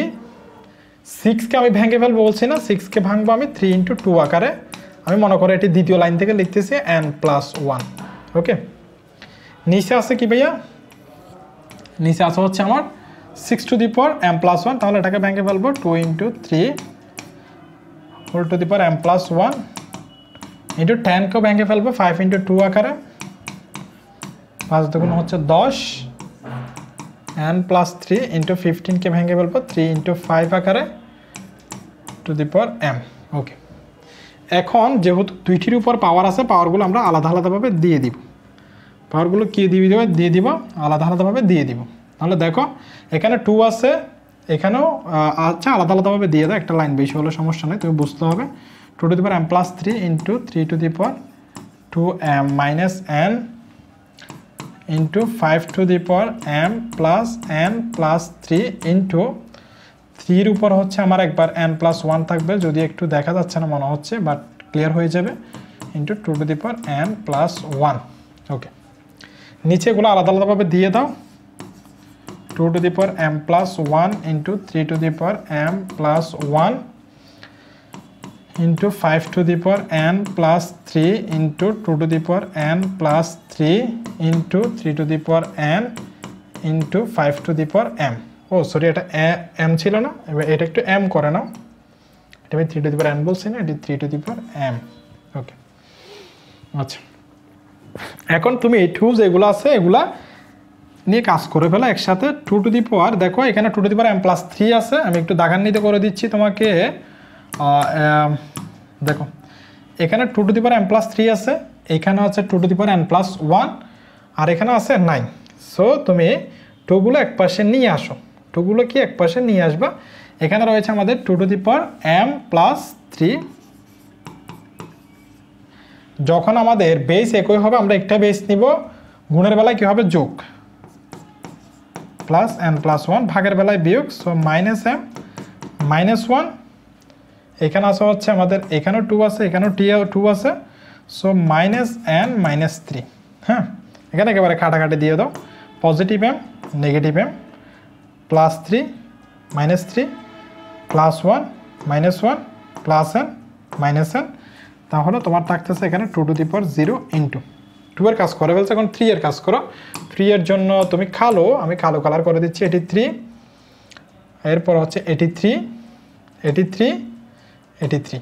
আচ্ছা, ইন্টু 3 টু দি পাওয়ার, এটা হচ্ছে 2m মাইনাস n, যোগ হবে প্লাস n প্লাস 1, এখানে ছিল m plus 1, so minus m minus 1, এখানে ছিল হচ্ছে তোমার মাইনাস m। দেখো 2m পজিটিভ, m এখানে দুইটা m মিলে negative, plus 1 minus 1 minus n plus n। তাহলে 3 টু দি পাওয়ার উপরে কিছু না, মানে কি পাচ্ছ? 0, 3 টু দি পাওয়ার 0। এরপরে কোন কালার? হলুদ দিলাম। এখানে আছে হচ্ছে 5 একটা, এখানে একটা, এবং হচ্ছে এখানে একটা।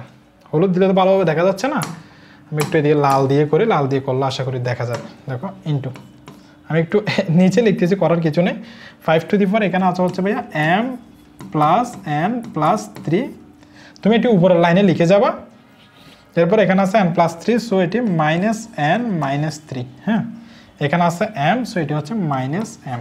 তাহলে minus m plus n plus n minus n plus 3 minus 3। তাহলে এখানেও আর কিছু নেই, এখানে আছে কি 5 টু দি পাওয়ার 0। কোন একটা সংখ্যার উপর 0 থাকা মানে তার মান কত হয়? 1।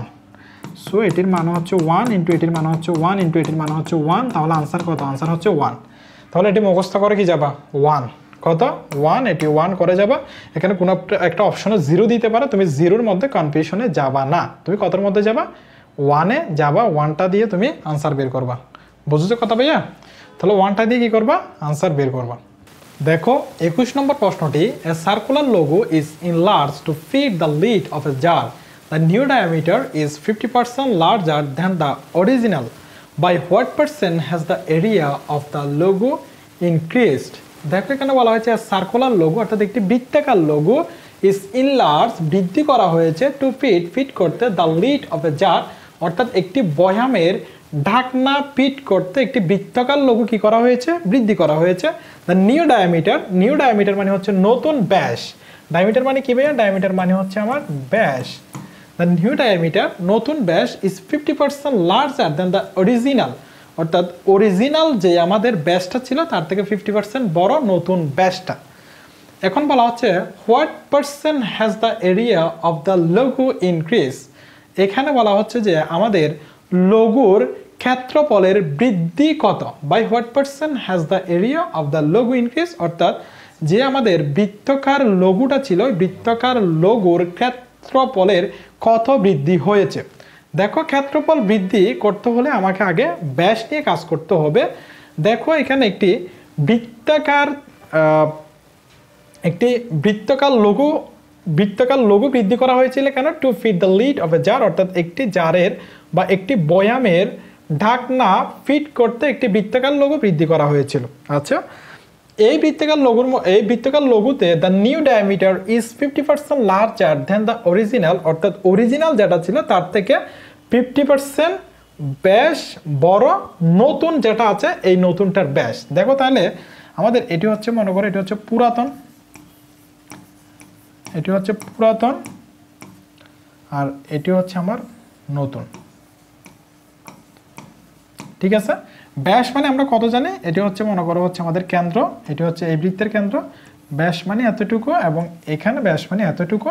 ব্যাস যেহেতু বৃদ্ধি করা হয়েছে নতুনটা অবশ্যই এখানে বড় হবে। আচ্ছা দেখো আমাদের যে ক্ষেত্রফল অর্থাৎ পুরাতন এটার মধ্যে যদি আমি ক্ষেত্রফলটা একটু যদি বের করি, দেখো মনে রাখবা বৃত্তাকার বা বৃত্তের ক্ষেত্রফলটা হচ্ছে ভাইয়া পাই আর স্কয়ার।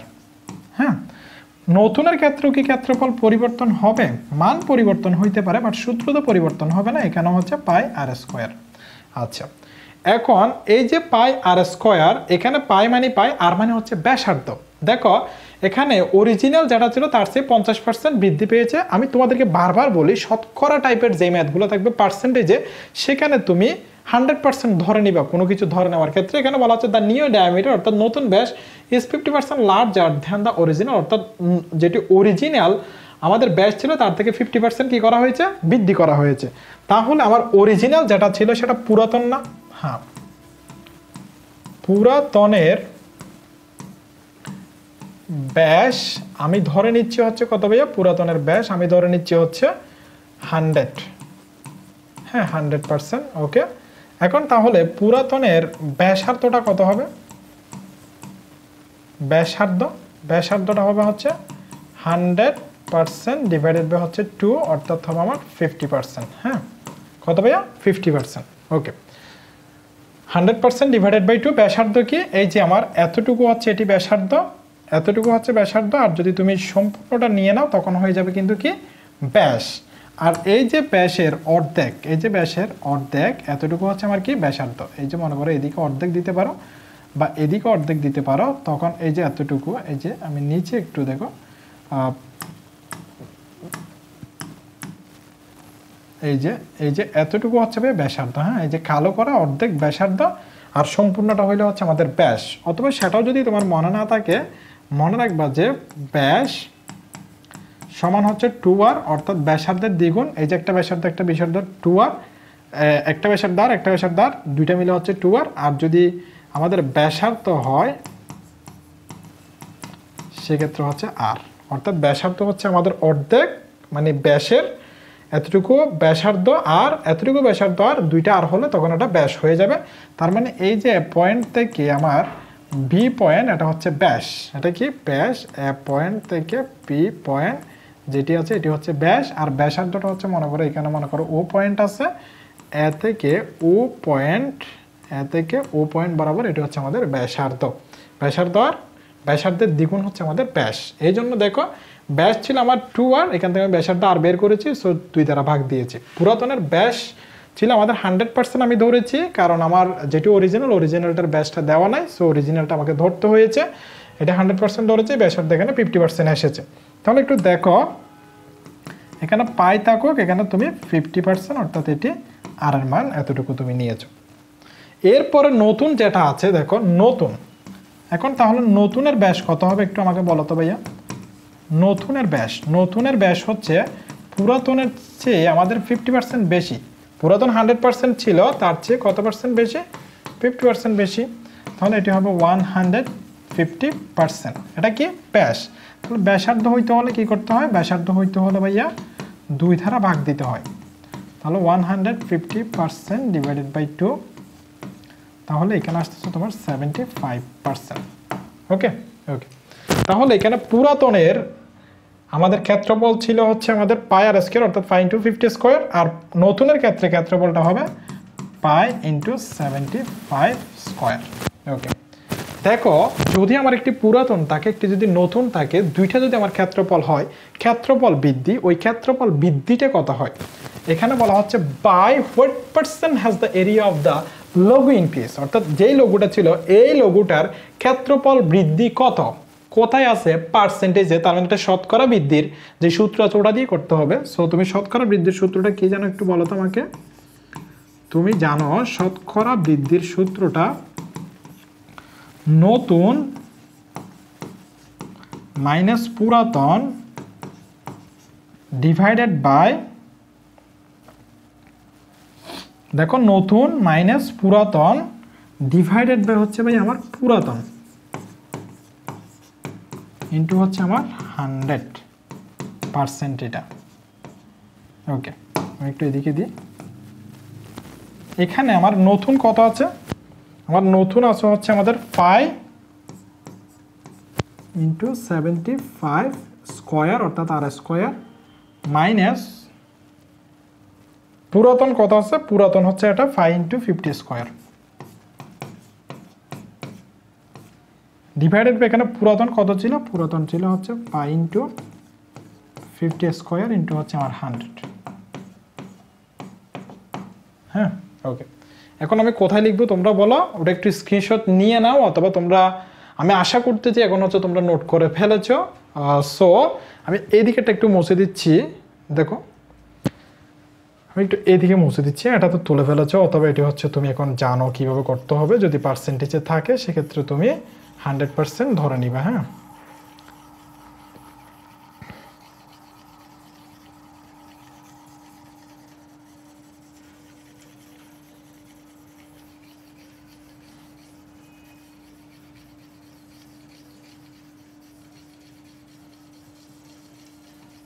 একটু হয়েছে। ওকে, দেখো এটা আমি একটু সলভ দিচ্ছি এদিকে। ওকে, এখানে পাই তুমি কমন নাও, পাই কমন নিলে থাকা হচ্ছে ভাইয়া 75 square minus 50 square divided by, এখানে আসা হচ্ছে pi into 50 square into 100।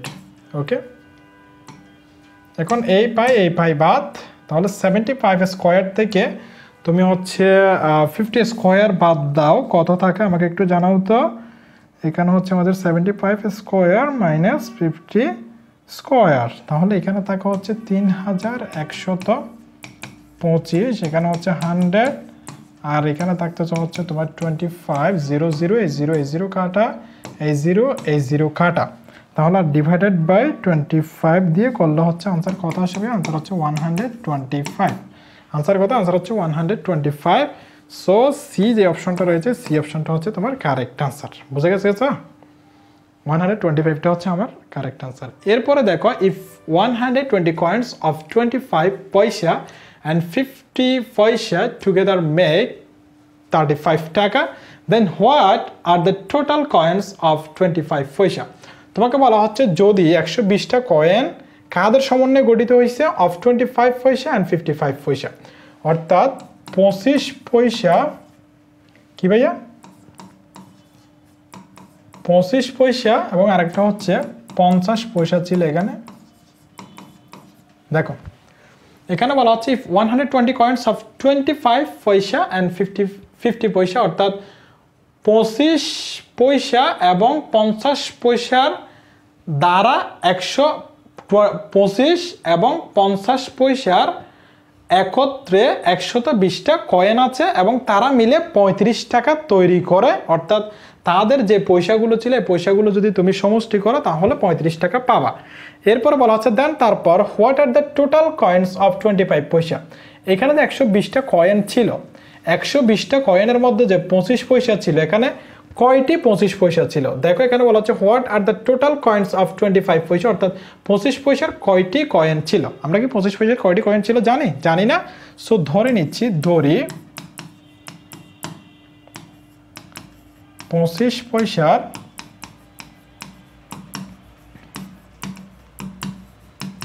Coin সংখ্যা XT। এখানে কয়টি ছিল? 120টি কয়েন ছিল না, 25 পয়সার কিছু ছিল, 50 পয়সার কিছু ছিল। তাহলে দেখো তো আমি যদি এরকম লিখি 50 পয়সার কয়েন সংখ্যা দেখো তো একটু, 50 পয়সার কয়েন সংখ্যা দেখো একটু, তুমি ধরে নিচ্ছ 25 পয়সার কয়েন সংখ্যা XT, টোটাল কয়েন ছিল 120টি, তাহলে 50 পয়সার কয়েন কয়টা হবে? 50 পয়সার কয়েন হবে 120কে 120 থেকে x বাদ দিলে যতটি পাবা ততটি না। টোটাল কয়েন ছিল তোমার কাছে 120টি, সেখানে 25 পয়সার ধরো XT আর কিছু ছিল 50 পয়সার, তাহলে 50 পয়সার থাকবে হচ্ছে যে XT 25 পয়সার ধরেছ, টোটাল থেকে 25 পয়সারগুলো বাদ দিলে আর বাকিগুলো 50 পয়সার না। হ্যাঁ, তাহলে 50 পয়সার হচ্ছে আমাদের 120 মাইনাস XT। এখন একটু দেখো, এখন এই যে x এবং 120 মাইনাস x এগুলোকে মিলাইলে 120টা কয়েন পাওয়া যাবে এবং তারা মিলে কত টাকা হবে? 35 টাকা হবে। তাহলে দেখো এদের সমষ্টি একটু করো, এদের সমষ্টি করলে দেখো x এটি কার? 25 পয়সার। তাহলে দেখো মনে করো 25 পয়সার 4টা কয়েন আছে, তাহলে কয়টা? 25 পয়সার কয়টা কয়েন আছে? 4টা কয়েন। তাহলে দেখো 25 পয়সার 4টা কয়েন থাকলে আমার হবে কত? 100 পয়সা। 100 পয়সা না? হ্যাঁ, তাহলে 25 পয়সার কয়েন হচ্ছে XT। তাহলে এইখানে কতটি পয়সা আছে একটু দেখো তো। তাহলে 25 ইন্টু x, অর্থাৎ পয়সা এবং হচ্ছে কয়টি এটি গুণ করলে টোটাল পয়সার পরিমাণটা আসবে। ওকে, প্লাস 120 মাইনাস x, এটি হচ্ছে এতটি, এগুলো কার? 50 পয়সার। তাহলে 50-এর সাথে যদি এটি গুণ দিই এখানে টোটাল কত পয়সা এটি আসবে।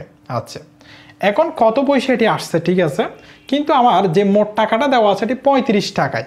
হ্যাঁ, এখানে আছে পয়সা, মানে এখানে 25 পয়সার সংখ্যা হচ্ছে XT, এই T এবং হচ্ছে যদি আমাদের 25 পয়সা যদি গুণ করি তাহলে এখানে কত পয়সা আসে সেটি আসবে। যেমন এখানে যদি তুমি 25 পয়সার যদি 4টা কয়েন নাও তাহলে হচ্ছে 100 পয়সা হবে। আচ্ছা, 100 পয়সা সমান কয় টাকা?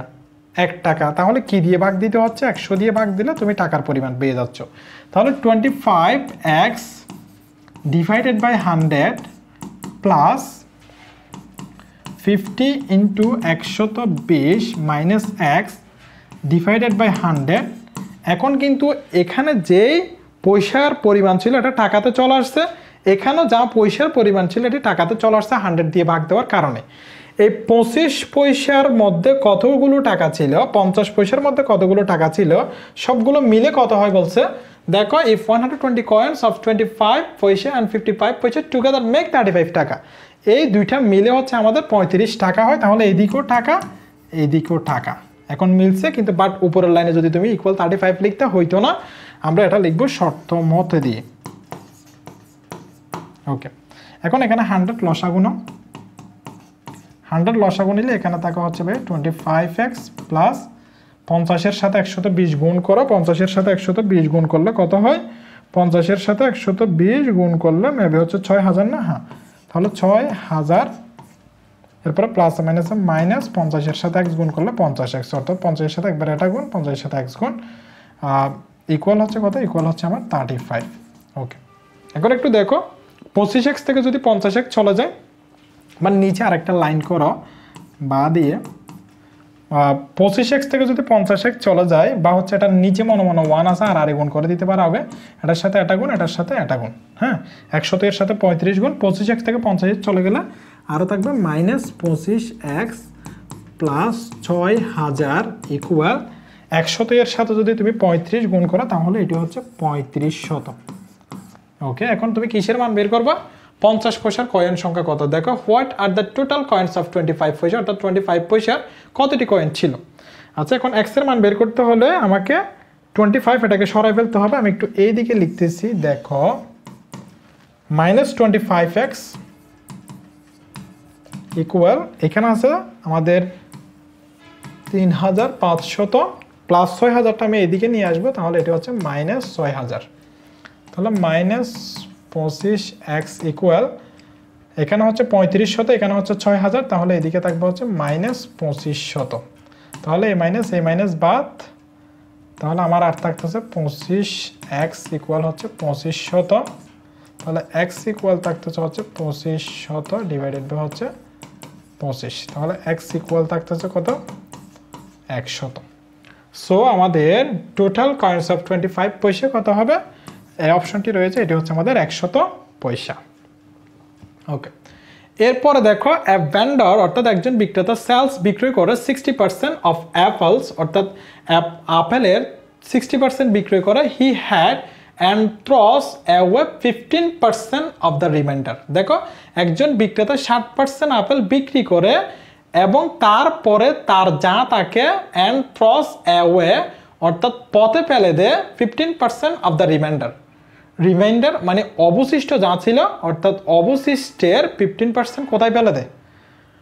পথে ফেলে দেয়। তাহলে এই ম্যাথের মধ্যে আমরা টোটাল আপেলের সংখ্যাটা তো জানবো না। এরপর পরে একটু next day he sells 50% of the reminder and the throws away the rest, what percent of his apples does the vendor throw away. এখন তোমার থেকে কি জিজ্ঞেস করছে সেটি একটু দেখো। ভেন্ডর একজন বিক্রেতা সেলস বিক্রি করে 60% অফ অ্যাপলস হি হ্যাড, তার যেটি ছিল সেখান থেকে 60% অ্যাপল বিক্রি করেছিল, and throes away 15% of the reminder, এবং বাকি 15% হচ্ছে পথে ফেলে দিয়েছিল। নেক্সট ডে পরবর্তী দিন হি সেল 50% অফ দ্য রিমাইন্ডার, অবশিষ্টের 50% বিক্রি করেছিল, and throes away the rest, এবং বাকি যে অবশিষ্ট ছিল সেগুলো হচ্ছে পথে ফেলে দিয়েছিল আবার। এরপর বলা হচ্ছে what percent of his apples does the vendor throw away. এখানে যে আপেল বিক্রেতা, এই আপেল বিক্রেতাটা হচ্ছে কত পার্সেন্ট আপেল পথে ফেলে দিয়েছিল। দেখো তাইলে, vendor sell 60% of apples he had, অর্থাৎ তার যা আপেল ছিল তার থেকে হচ্ছে 60% আপেল কি করে দিয়েছে? বিক্রি করে দিয়েছে। এখন তার কাছে মোট কয়টি আপেল ছিল? যখন পার্সেন্টেজ থাকবে বারবার বলি, মোট আপেল থাকবে কয়টি? মোট আপেল থাকবে হচ্ছে আমার 100। ওকে, 100% দিতে পারো তুমি, 100 লিখলে এটি ভালো। এরপরে বলা হচ্ছে এখন 60% আপেল বিক্রি করে দিয়েছে, তাহলে দেখো অবশিষ্ট আপেল কত থাকবে? অবশিষ্ট আপেল থাকবে হচ্ছে 100 মাইনাস 60 অর্থাৎ 40টি। ওকে, এরপরে বলা হচ্ছে and throes away 15% of the reminder. এই যে বাকি আছে, এই বাকির থেকে 15% আবার কি দিছে? থ্রোস অ্যাওয়ে মানে হচ্ছে আমার পথে ফেলে দিছে। ওকে, তাহলে দেখো পথে ফেলে দিছে,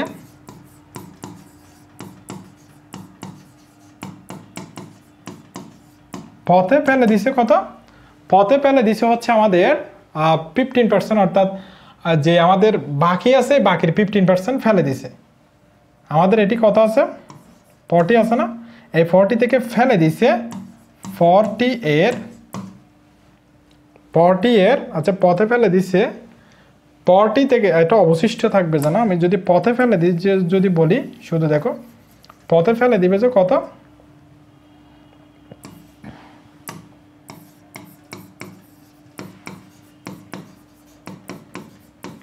পথে ফেলে দে 40 এর কত 15% মানে হচ্ছে 15 ডিভাইডেড বাই কত ভাইয়া 100। হ্যাঁ, তাহলে পথে কয়টি ফেলে দিয়েছে একটু দেখো, এখানে 0 0 কাটা, তাহলে হচ্ছে এখানে আর কত থাকে 4 15 হচ্ছে আমার 60, এখানে হচ্ছে 10, তাহলে 0 0 কাটা, এখানে 6টি পথে ফেলে দিয়েছে, কয়টি 6টি। ওকে, আচ্ছা এখন next day he sells 50% of the reminder, যে অবশিষ্ট আসার অবশিষ্টর থেকে আবার 50% বিক্রি করে দিছে। আচ্ছা, ও একবার পথে ফেলাচ্ছে একবার বিক্রি করতেছে। এখন পথে ফেলে দিছে যদি 6টি হয়, দেখো টোটাল আপেল ছিল 100টি, অবশিষ্ট মানে 60% বিক্রি করার পরে তার আপেল ছিল 40টি। এই 40টি থেকে পথে ফেলে দিছে কয়টি 6টি, তাহলে আবার অবশিষ্ট থাকবে কয়টি, আবার অবশিষ্ট থাকবে 40 মাইনাস 6 অর্থাৎ 34টি। এতটুকু প্রথম দিনের কাজ শেষ। আবার দেখো প্রথম দিনের কাজ 100টা আপেল ছিল, সেখান থেকে 60টা বিক্রি করে দিয়েছে, 40টা পথে ফেলে দিয়েছে কয়টা 6টা, তাহলে তার কাছে আর আপেল ছিল কয়টা 34 অর্থাৎ 34টা। সে প্রথম দিনে 34টা আপেল নিয়ে বাড়িতে ফিরে এসেছে। এখন আবার নেক্সট ডে আবার যাবে। ওকে, যাওয়ার পরে এখানে দেখো next day he sells 50% of the reminder, এই যে অবশিষ্ট 34টা ছিল সেখানে 50% বিক্রি করে দিয়েছে। তাহলে বিক্রি করে দিলে দেখো বিক্রি করেছে, তুমি একটু ধারণা থেকে বলো তো 50% মানে এখানে 34 যেটি ছিল 34-এর অর্ধেক বিক্রি করে দিবে না? হ্যাঁ, তাহলে বিক্রি করে দিছে কয়টি, বিক্রি করে দিছে হচ্ছে আমার 17টি। 50% আমি এদিকে থার্ড ব্র্যাকেটে লিখে দিচ্ছি 50% মানে 17টি। ওকে, এরপরে বলা হচ্ছে অ্যান্ড থ্রোস অ্যাওয়ে, ও আবার পথে ফেলে দিচ্ছে দা রেস্ট, মানে অবশিষ্টগুলো আবার পথে ফেলে দিছে। ওকে, আবার পথে ফেলাই দিছে, পথে ফেলে দিছে অবশিষ্ট অংশ। তাহলে দেখো 34 থেকে 17টা দ্বিতীয় দিনে বিক্রি করে ফেলছে, আর আছে কয়টা 17টা। সো 17টি হচ্ছে আবার পথে সে ফেলে দিছে। এখন তোমাকে বলা হচ্ছে যে what percent of his apple, অর্থাৎ তার আপেলের পার্সেন্টেজটা কত, does the vendor throw away, বিক্রেতা পথে ফেলাই দিছিল ওই রকম আপেলের পার্সেন্টেজটা কত। দেখো একবার পথে ফেলাই দিছিল, প্রথম দিনে পথে ফেলাই দিছিল কয়টা 6টা। ওকে, দ্বিতীয় দিনে পথে ফেলাই দিছিল কয়টা 17টা। এখন তোমার টোটালটা দেখতে হবে, তাহলে টোটাল দেখলে কত হয়, মোট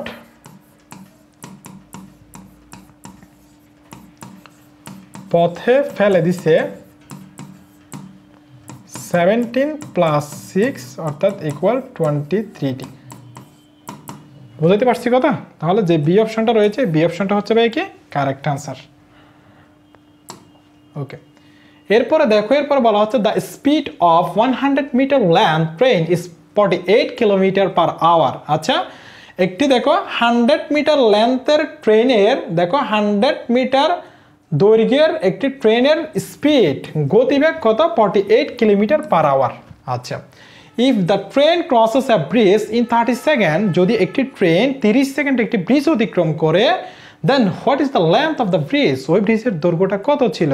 ওকে, ট্রেনের ম্যাচ যখন তুমি করবা তখন তুমি দেখতে পাবা এটি একটি ট্রেন, এটি একটি কি, এটি একটি ট্রেন। ও আমি একটু ট্রেনটা তো ভালো করে একটু আঁকি, ট্রেন। আচ্ছা যাই হোক, ট্রেনটা একটু উল্টা হয়ে গেল না, এটা হচ্ছে একটি ট্রেন। ওকে, এটি ট্রেন। আচ্ছা যাই হোক, ট্রেন। আচ্ছা দেখো, the speed of 100 metre length train is 48 kilometre per hour. এখানে যে ট্রেনটা ছিল এই ট্রেনের এতটুকু দৈর্ঘ্য বলা হচ্ছে 100 মিটার। কত 100 মিটার, এটি ট্রেনের দৈর্ঘ্য এতটুকু। এখন বলা হচ্ছে যে if the train crosses a bridge in 30 second. আচ্ছা, এখানে আরেকটি ব্রিজ থাকবে, এটি হচ্ছে ব্রিজ, এটি হচ্ছে আমার ট্রেন। ট্রেনটা এখান থেকে যাত্রা শুরু করেছে এবং একটি ব্রিজকে অতিক্রম করেছে এতটুকুতে। ওকে, এটি কত, এটি হচ্ছে কত সেকেন্ডে অতিক্রম করেছে 30 সেকেন্ডে।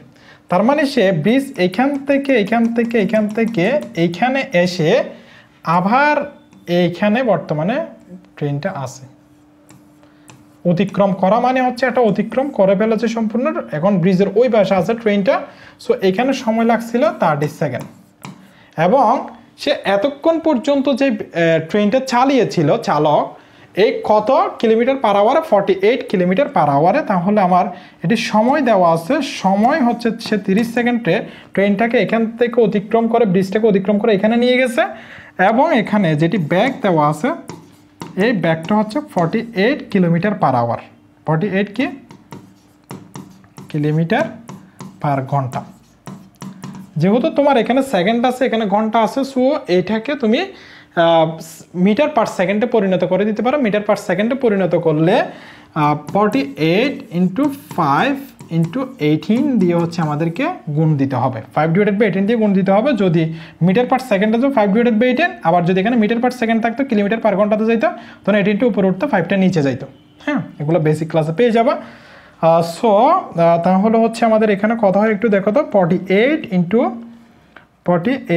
ইন্টু 5 ডিভাইডেড বাই হচ্ছে আমার 18 কত আসতেছে এখানে 13.33 আসতেছে, মেবি 13.33। ওকে, এখন এটা কোথায় গেছে, এটা হচ্ছে তোমার মিটার পার সেকেন্ডে গেছে। আচ্ছা, এখন কি আমরা জানি এখানে এতটুকু থেকে এতটুকু দূরত্ব কত না, কিন্তু আমাকে যদি বের করতে বলা হয়েছে then what is the length of the bridge, এই ব্রিজের দৈর্ঘ্যটা কত, মানে আমাকে বের করতে হবে যে ভাই এখানে কি এই ব্রিজের দৈর্ঘ্যটা কত, মানে এই যে এতটুকু, এই যে এতটুকু বের করতে হবে। হ্যাঁ, এতটুকু আমার দেওয়া আছে হচ্ছে এতটুকু হচ্ছে 100 মিটার। আর ব্রিজকে অতিক্রম করা মানে এটা ট্রেন এখান থেকে যাবে এখানে ব্রিজ অতিক্রম করে ওই পাশে চলে যাবে। এখন দেখো তো আমি টোটাল এই যে এতটুকু আগে দূরত্বটা বের করতে পারি কিনা দেখি। হ্যাঁ, আমার এতটুকুর জন্য সময় লাগছিল 30 সেকেন্ড, সে এতটুকু পর্যন্ত ট্রেন চালাইছিল হচ্ছে 13.33 মিটার পার সেকেন্ডে। এখন আমি একটি ব্যাগের সূত্র জানি, সেই ব্যাগের সূত্রটি কি ভাইয়া, ব্যাগ ইকুয়াল দূরত্ব ডিভাইডেড বাই সময়। তাহলে এখান থেকে যদি দূরত্ব বের করি, এখানে রয়েছে 1, দূরত্বের সাথে 1 গুণ, ব্যাগের সাথে সময় গুণ, সো দূরত্ব ইকুয়াল টু ব্যাগ ইন্টু কি ভাইয়া, ব্যাগ ইন্টু সময়। এখানে ব্যাগ আসছে কত, ব্যাগ আসছে হচ্ছে 13.33 ইন্টু সময় আসছে কত, সময় আসছে হচ্ছে 30, সময় আসছে কত, সময় আসছে হচ্ছে 30। সো এখানে যেটি আসতেছে সেটি হচ্ছে আমার 400, তাহলে এখানে আসবে সেটি হচ্ছে মিটার, অথবা যারা এম বোঝো না তারা লিখে রাখবে এখানে হচ্ছে মিটার।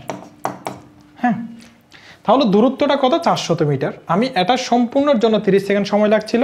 এখানে ব্যাক ছিল হচ্ছে 13.33 মিটার পার সেকেন্ড, এবং এখানে যে দূরত্বটা পাইছি এই যে এতটুকু থেকে এতটুকু দূরত্ব, এটি হচ্ছে আমার কত, 400 মিটার। এখন দেখো তো 100 মিটার কিন্তু এতটুকু ট্রেনের দূরত্ব, এতটুকু, তাহলে এতটুকু বরাবর হচ্ছে আমার কত, এতটুকু বরাবর হচ্ছে আমার 100। যদি আমি আঁকার সময় হচ্ছে একটু লম্বা করে এঁকে ফেলছি না, ব্রিজটা যদিও বড় হবে। হ্যাঁ, ম্যাথের আগে কি আমরা জানতাম যে ব্রিজটা বড় হবে, এই জন্য তুমি ব্রিজটা বড় দিয়ে আঁকতে পারবা, যদিও তুমি এটা রিটার্ন করতে হবে না। সো এক্ষেত্রে তুমি এমসিকিউ পদ্ধতিতে করবা, সমস্যা হবে না। তাহলে দেখো আমার এই টোটালটা ছিল 400 মিটার, এখান থেকে 100 মিটার এখানে চলে গেছে, তাহলে অবশিষ্ট কোথায়, ব্রিজের এখানে থাকবে হচ্ছে 300 মিটার। এখন টোটাল দূরত্বটা দেখো, এখানে 300, এখানে 100, তাহলে 400, টোটাল দূরত্বটা ছিল আমার 400। টোটালগুলো যে আমরা হিসাব করেছি এক্ষেত্রে টোটাল আমাদের হচ্ছে সময় ছিল, এবং এখান থেকে এতটুকু পর্যন্ত সে যে চালক চালিয়েছিল গতিবেগটা ছিল, যে আমি টোটাল দূরত্বটা বের করেছি, সেখান থেকে ট্রেনের যে দূরত্ব এটাকে বাদ দিলে আমি ব্রিজের দূরত্বটা পেয়েছি। ব্রিজের দূরত্ব কত, 300 মিটার। ওকে, এরপর 25 নম্বর ম্যাট্রিকটি দেখো, Mamun can complete a work in 10 days, অর্থাৎ মামুন একটি কাজ 10 দিনে সম্পন্ন করতে পারে। Arif can complete that work in 15 days, Arif ওই কাজটি 15 দিনে সম্পন্ন করতে পারে। And how many days they will be able to complete the work together, যদি তারা একত্রে কাজটি করে তাহলে তাদের কতদিন লাগবে। এখন একত্রে কাজ করার ক্ষেত্রে তুমি মনে রাখবে কি ভাইয়া, একত্রে কাজ করার ক্ষেত্রে, একত্রে কাজ করার ক্ষেত্রে দিনগুলো যেগুলো লাগে এগুলো হচ্ছে উপরে গুণ করে দিবা। মামুনের কতদিন লাগছিল, যে 10 দিন, তাহলে 10 গুণন 15, নিচে হচ্ছে এগুলো যোগ করে দিবা। হ্যাঁ, 10 প্লাস 15, তাহলে 10 আর 15 হচ্ছে আমার এখানে আসে 150, এখানে আসা হচ্ছে 25, সুতরাং কত, 6 দিন লাগবে যদি তারা একত্রে কাজটি করতে চায়, তাহলে 6 ডেজ। তাহলে একত্রে হলে এখানে কি করবা, দিনগুলো গুণ করবা, উপরে নিচে হচ্ছে যোগ করবা। আর যদি তোমাকে বলে একাকি কারো ক্ষেত্রে, সেক্ষেত্রে উপরে গুণ ঠিক থাকবে কিন্তু এখানে বিয়োগ করবা। বুঝা গেছে ভাইয়া? সো আমাদের যে জাহাঙ্গীরনগর বিশ্ববিদ্যালয়ের কোয়েশ্চেন ব্যাংক সলভ আজকের যে 21/22 সেশন সেটি আমরা সম্পন্ন করেছি। আমাদের দেখা হচ্ছে তাহলে এর পরবর্তী যে সেশনটা রয়েছে সেই সেশনের জাহাঙ্গীরনগর বিশ্ববিদ্যালয়ের ইউনিটের কোয়েশ্চেন ব্যাংক সিরিজের আরেকটি সেশনে। সো সকলের জন্য দোয়া এবং শুভকামনা রইল। ধন্যবাদ সবাইকে।